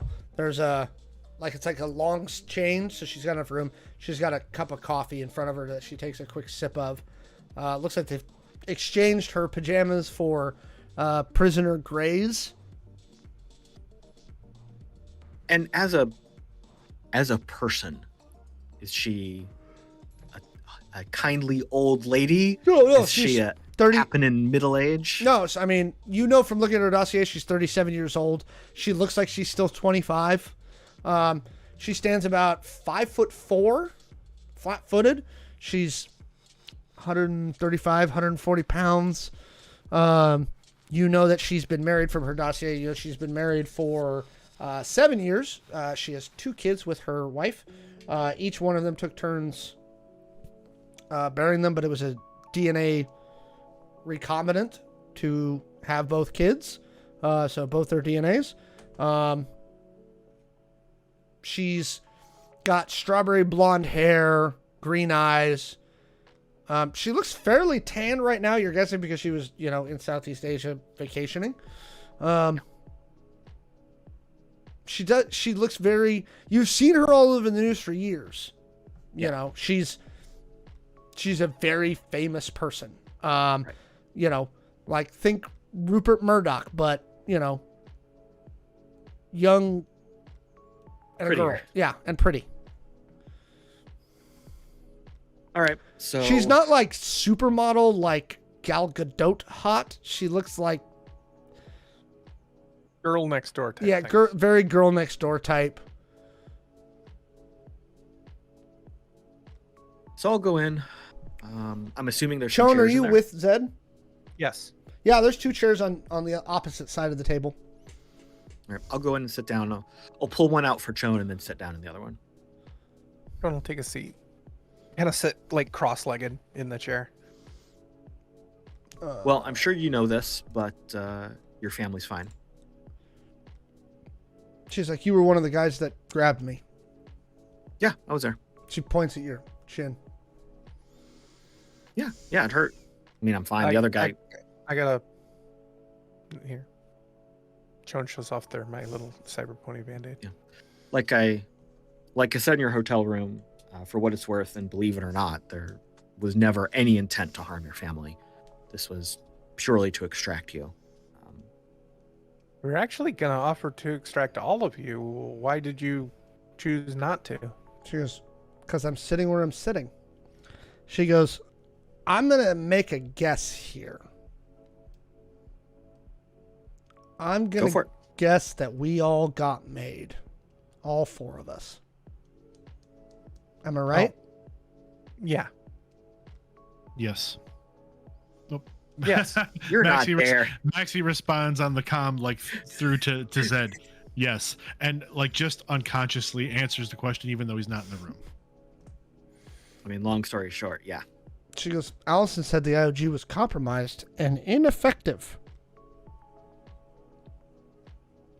Oh, we have good days and bad days. You're not compromised and ineffective. She always was an arrogant bitch. She was the one that pulled you into this group, right? Yep, she recruited me. CEO of Identico. How do you say no? She runs was that all it took? The right person walking into the room? The right person and the right offer. Yeah, what was the offer? I mean, I love a good offer. I'm just curious. Solidification. I was still being second guessed. My father built the company, and they said I couldn't do it. And it solidified the power base. Had to prove him wrong. Had to have half the board of directors killed and replaced. I lean back a little bit, kick the chair back. Hey, we've all been there.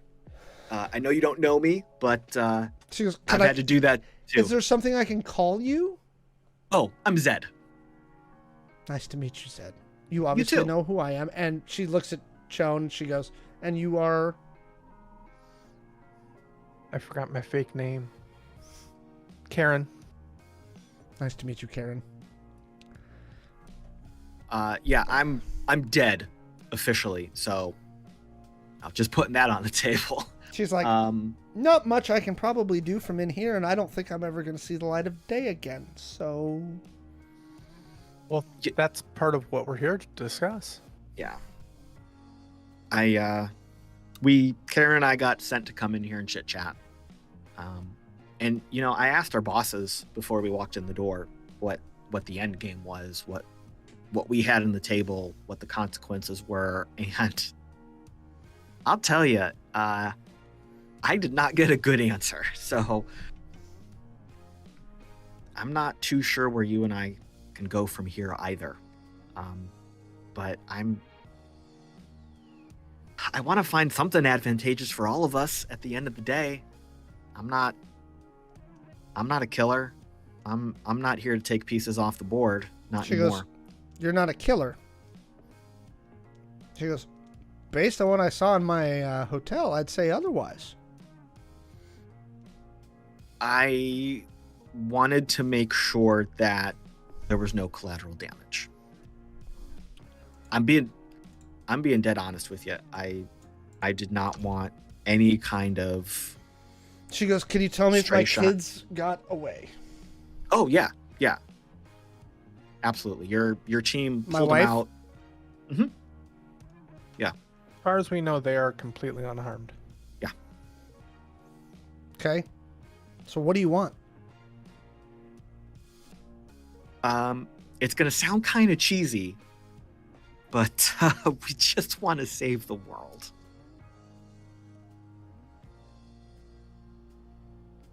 Not so cheesy. Not sure it's possible, but not so cheesy. I mean, I look over at Shawn. I mean, the odds are kind of stacked against us right now, but what do you know about what the benevolent AI is doing? Oh, he's a fucking psychopath. All right, we have common ground. This is a good place to start. Yeah. Do you need a drink or food or anything? She's like, more coffee. Be good. Chun will go to the door and ask somebody to bring in more coffee. Even though they actually do that via Quancom. But I also want to ask for like a nice charcuterie board and some sandwich supplies so Zed can be making sandwiches. Okay. It takes about 5 minutes, but they bring back stuff. But in the meantime, she's like, okay. She's like, you want to save the world? Well, good like luck. Karen said, it's everything's stacked against us, but maybe we can just delay the inevitable. What let could things play delay out. the inevitable? Why do you think I was playing along? So did you have some subterfuge here? No. It was delaying the inevitable.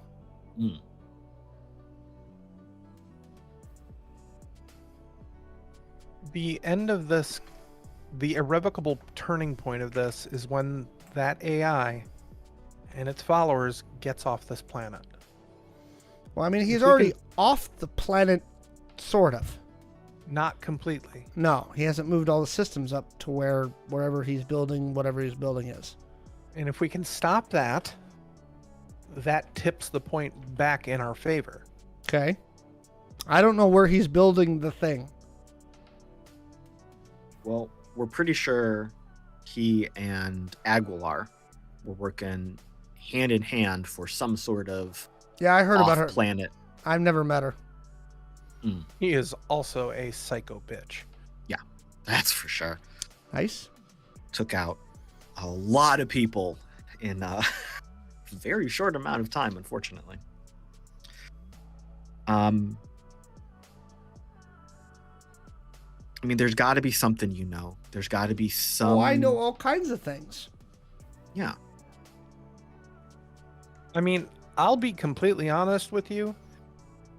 I don't care about the IOG power struggles. I don't really care if you want to take over the world, whatever. I just want it to be sure that there is a world here next year, 5 years, 10 years from now. And from what I've seen and been told, that won't happen if we let that thing get away. So if there's anything you can do to help us to that point. 2 things. 1, you got to be more specific. A lot's been going on. And 2, what do I get? What do you want? Out?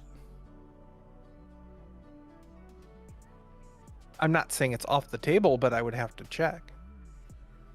We need information. We need to be able to act on this thing, and we need, more than anything else, we need allies. One more thing. I want out, and I want to know who gave us up. I want to know how y'all finally figured it out. It took the IOG 60 years to more than that to find the sages. How'd they finally do it? I mean, end of the day, wouldn't you feel more proud of yourself if you figure that out instead of us telling you? No. Oh, No one actually laughs at that. I'm not the crazy AI. That's not, I don't Sherlock Holmesy like, oh look, I suddenly know the mystery to the thing. She goes, nothing I do is something that I just up and think of. It takes months of planning and thought, observation. Yeah, we don't do that very well. But we got made. Maxi keys in to Zed. I mean, Chone's in there too. Well, she said, I was told the intercom keys to you. So is the intercom? It'll key to both their rooms? It'll key to both their quantum. Okay, yeah, fine. we're both good. No, good. So both of your quancoms light up briefly. Bing, ping. Tell her that unless she can tell us everything, and that information has value, her freedom is not guaranteed. The choice is hers, whether she goes free or not. So, end of the day, I think the exchange of information benefits both of us. Maybe. I think if the information you can provide us can be validated and vetted and is useful, that's what keeps you out of a box.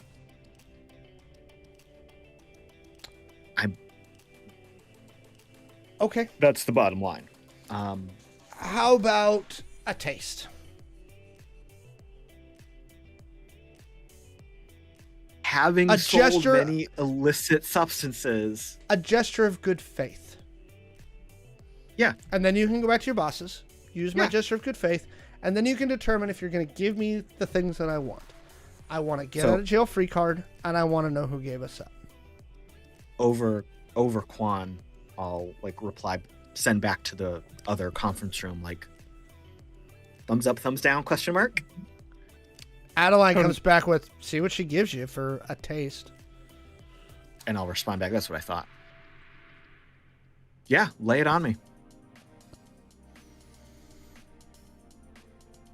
Oh, and of course, while all this was going on with my lie detector, her overall body language, her internals. Give me an insight check with all of your bonuses from your tech. All of your bonuses. You can't use your arms. Gonna say something, and I pulled it back because it's definitely not good for the stream. That's a finger, not the arm. Oh. I wasn't gonna go there, Kaylee. You thought it though. Yeah. 26. She's telling you the truth here, as you can tell. She's exceedingly calm. Yeah. Yeah, I just wanted that vibe. Is she amped up? She's cool. No. And again, your lie detector stuff, she's being straight with you. Yeah. All right. Yeah, I'll whatever she wants to throw out there. she's like, how about a prompt? Let's do like improv, right? You remember improv classes in college? Those were so much fun. She goes, you're looking for Kelly Aguilar. Mm-hmm. You're trying to stop the AI from getting off the planet. We know they're in Texas. Aguilar won't leave Texas at this stage. There's only a couple of the places on the planet she can go where she won't be grabbed. That girlfriend of hers, that's her rock. Like, whatever that deal is, she's like, I never understood it. That's her rock. So she loses that person, all hell's going to break loose. And in the back of your mind, Zed, you remember that person was taken about a week ago. Yeah. Chon very badly, like, kind of side eyes to Zed, and then, like, has the... All right, give me a deceit check, Chon. Zed's playing it cool as a cucumber. No, I think Chon doesn't have the greatest poker face, so... But I do have a lot of points of deceit, actually, so... But that nat 1 negates all of those, so that's a 14. Cassandra starts laughing. She's like, you already have her. Yeah. She's like, you got Aguilar's girl. I look over at Karen. Karen, we talked about this. She goes, you just did Allison a huge favor. Allison is obsessed with Kelly. Like, psycho obsessed. Hates that girlfriend of Kelly's. Aguilar is becoming increasingly unstable. It's going around. So's Quintero, right? Allison Quintero is becoming increasingly unstable too.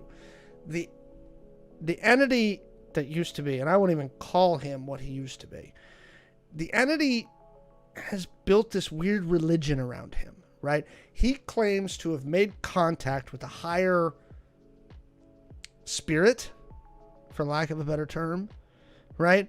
And says that he has become its prophet, right? And Allison and Kelly fully buy in, like they're all in, right? Fully. It's this crazy death cult shit, right? As in dying here, following this weird thing gets us something better in heaven. To brings the AI God brings you joy. Chon like literally like growls. Yeah, it will bring you joy. Self-sacrifice. It's like this weird death cult that he's started to form. It's weird, right? But you don't go in for that, obviously. No. You're smarter than that. I don't know. It's smarter. I just don't want to die. You and me both, sister.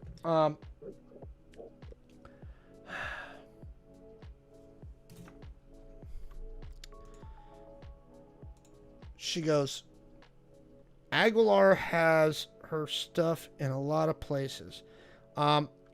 They're looking into the mutation stuff. Again, part of this whole death cult is creating a new evolution of humanity and the perfect being to protect the AI and the entity it claims to have made contact with.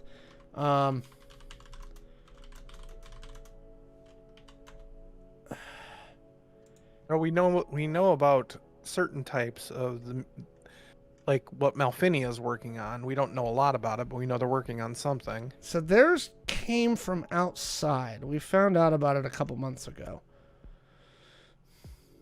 Outside. What do you mean outside? The house outside of space? Outside of what? Outer space. Oh.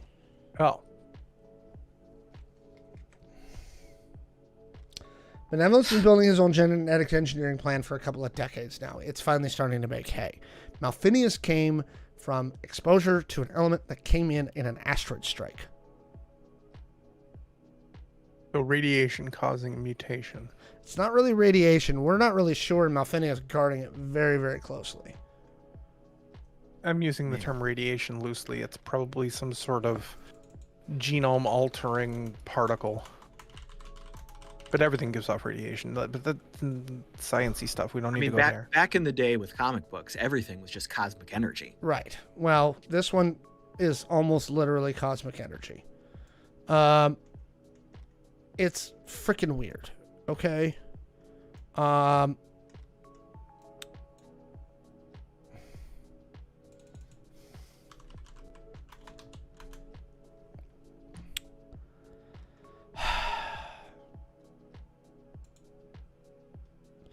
She goes, you want to go find a place called the Filament.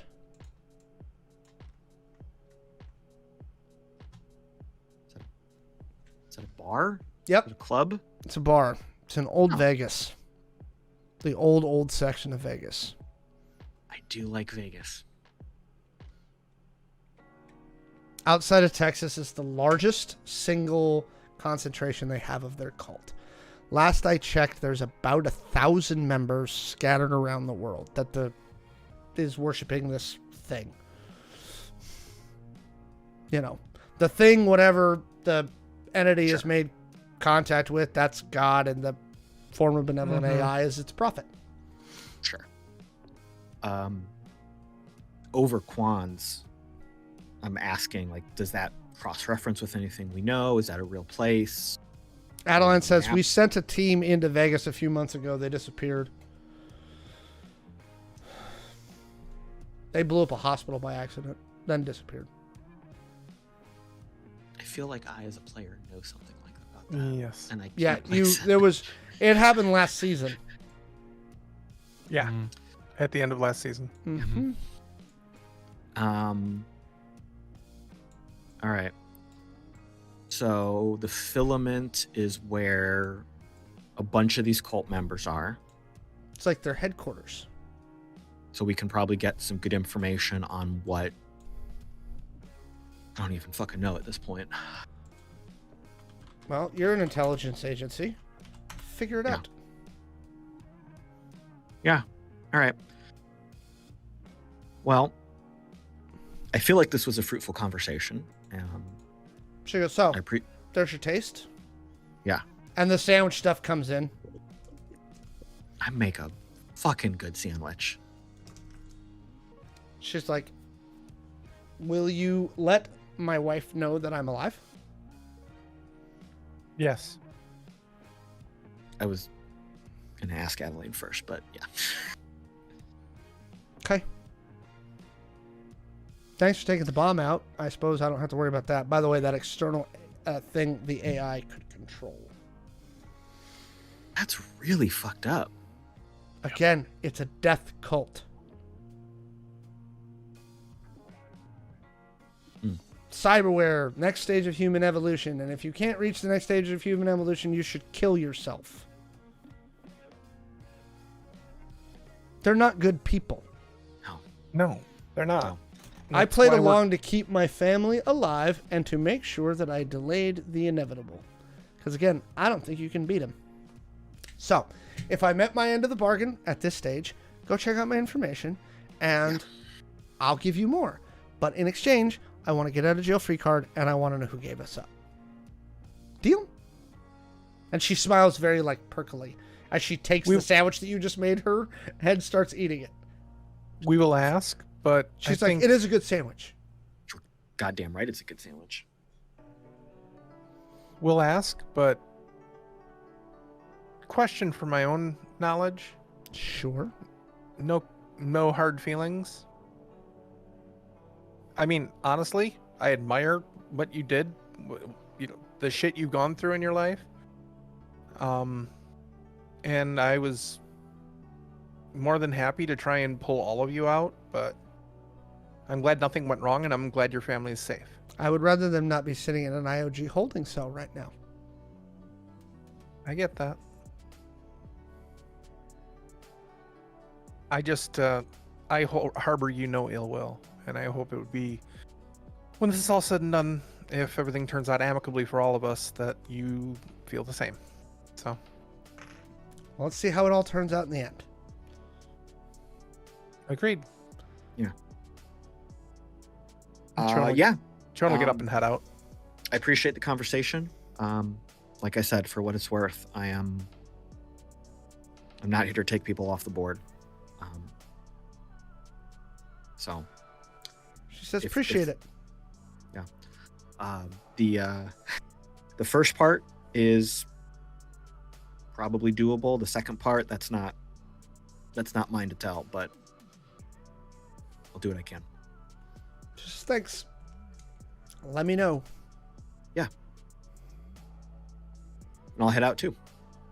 You head out. You head back to the conference room. Adeline goes, well, that went well. Jackson goes, at some point you should just give me up. For now, I'm going to depart here because I need to, since they don't know, and we confirmed they don't know, I'm going to resume my normal duties, and I've already dispatched my personal team to ensure that Cassandra's family is safe. Thank you. Can we have any kind of secure communication exchange between them? Like sending a message that we know doesn't have any kind of tracing or tracking? Or... Adeline goes, we'll work on it. In the meantime... at the very least, let them know that she's alive. Yeah. Yeah. In the meantime, she looks at Zed. She goes, you said you liked Vegas, right? I know a guy who performs there. Looks like an Elvis impersonator?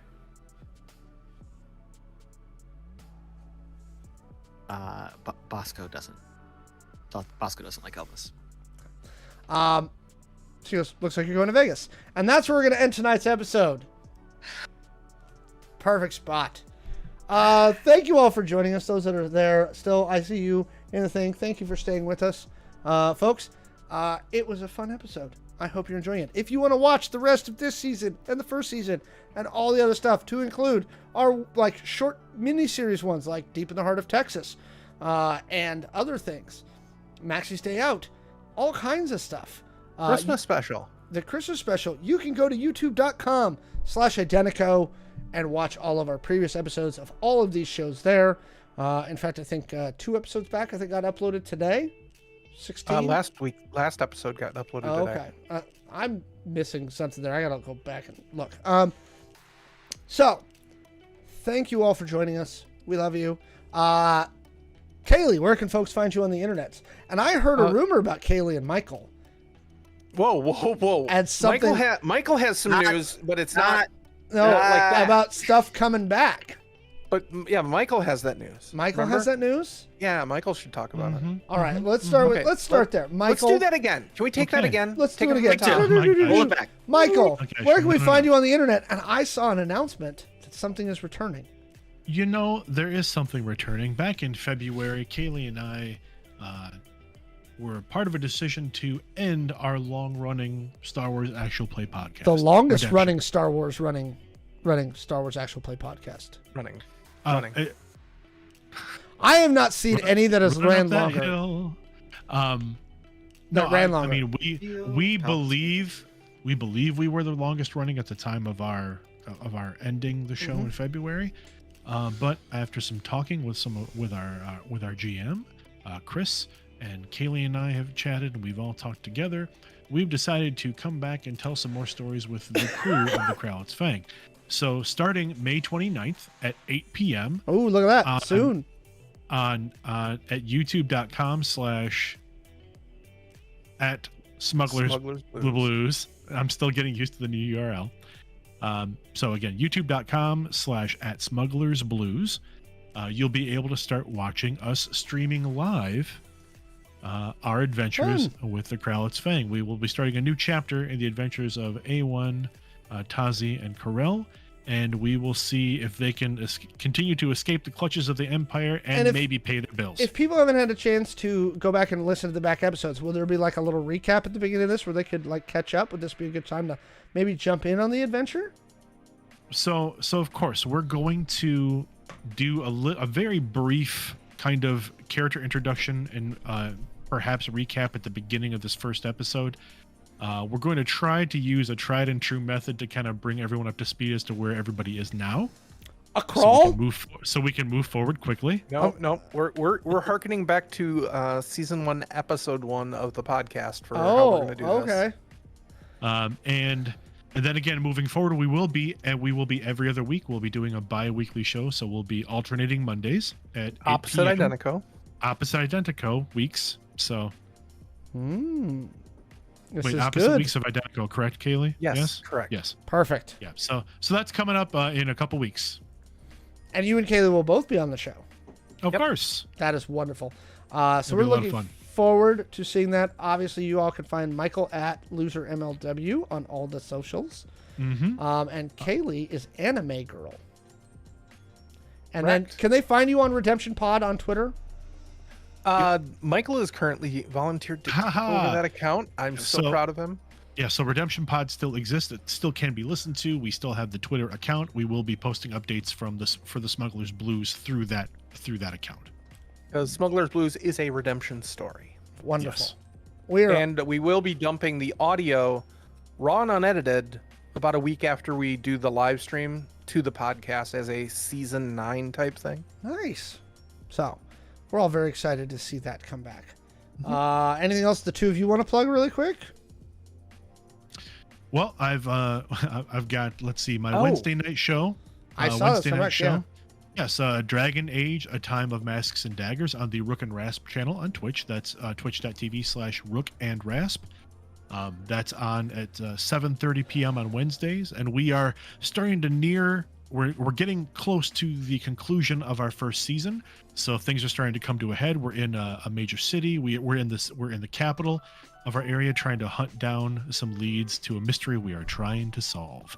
And then you can also find me on Tubular Teens with Titans, which is an audio drama that's Power Rangers based or inspired. You can find that on any of your podcatchers. And coming up next Monday, the 15th, over on the RPG Academy, we're doing a one-shot, a demo adventure of the game Blue Rose, one of the Age games. It's one of my favorite games. I love that system so much. That's going to be then. And I think June 5th, is it, Michael? Are we both doing, what is that, Ryutama for the Academy? I have put myself on a backup for that one because I know Ryutama's I've played before, and I know there's a number of people that were interested in being part of that one. So Okay. Nice. And Caleb, where can we find you? I am on the socials at the Caleb G. You can hear me over on the RPG Academy. If you go back into those archives, you can also hear me on several of the sample adventures that Kaylee and Michael were talking about. I just ran the Dune sample adventure that is coming out now, and we played in the what's the name? Because I always get it wrong. Dragonbane sample adventure. Mhm. I played a duck. That was the best duck I have ever played with. So Wonderful. that's cool. That'll be coming out soon. I don't know if I've. There was a lot of ducking around. Let's just put it that way. There, Yeah, there no, was so much duck. there were so many duck and waterfowl puns. I mean, it was literally like off the chain. Like there was. I have to go watch that one. It was quite fun. And all of them were made at my expense. And you were mostly- a super good sport. Mostly by really these two over You really here. were a good sport. I'm good at playing the butt of the joke. So yeah, you can hear me over there. We'll have some more sample adventures coming up soon, and everything else we're doing here on Identico. You can hear us. I'll be on there. Michael will be on there. Over on Michael from the RPG Academy's side project, Smallville: Farm to Fable, his fan cast rewatch of we just recorded season 6 episode 1's recap. and I will be recording episode 2 later this Ooh. week. You're gonna love the question I asked. Oh, good! I'm excited. I'm bummed that I didn't get into some of the episodes I wanted to for this season. I was just too slow. Mhm. Yeah. And you can also see some of my charity work over at point5past.org on the socials at P5past. I am relaunching some updated free role-playing games set in the Star Wars universe, and there'll be some other stuff coming up soon as well. And I also got a giant pitch deck from somebody about Identico projects earlier this week. I don't know what you're talking about. So good. We don't know anything. Oh no, I've seen the stuff. As always, you can find me everywhere. I am at Alex the Humanoid on all of the social things because Mallo makes me keep my branded self everywhere. I may be back for Identical After Dark tomorrow at 7 p.m. But if you'd like, you can watch me on the Gamers Heaven channel on either YouTube or Twitch at Gamers Heaven PNW, where we do our Wednesday Super Show. So we'll be talking news and video games and all kinds of goofy crap. Tomorrow, I had some salty words for Nintendo on Monday's show. Very salty. Or you can subscribe to that at youtube.com/gamers7pnw. Or you can subscribe to us here at youtube.com/Identico. In fact, subscribe to all the places. Hit the like buttons, thumbs up things. We're trying to beat the algorithms. It's killing us. Especially since social media is in such a flux. And the last thing I would like to leave for anybody who stayed here this long, because this is my message to the tabletop RPG community. Can you please all stop fucking eating each other for about a month?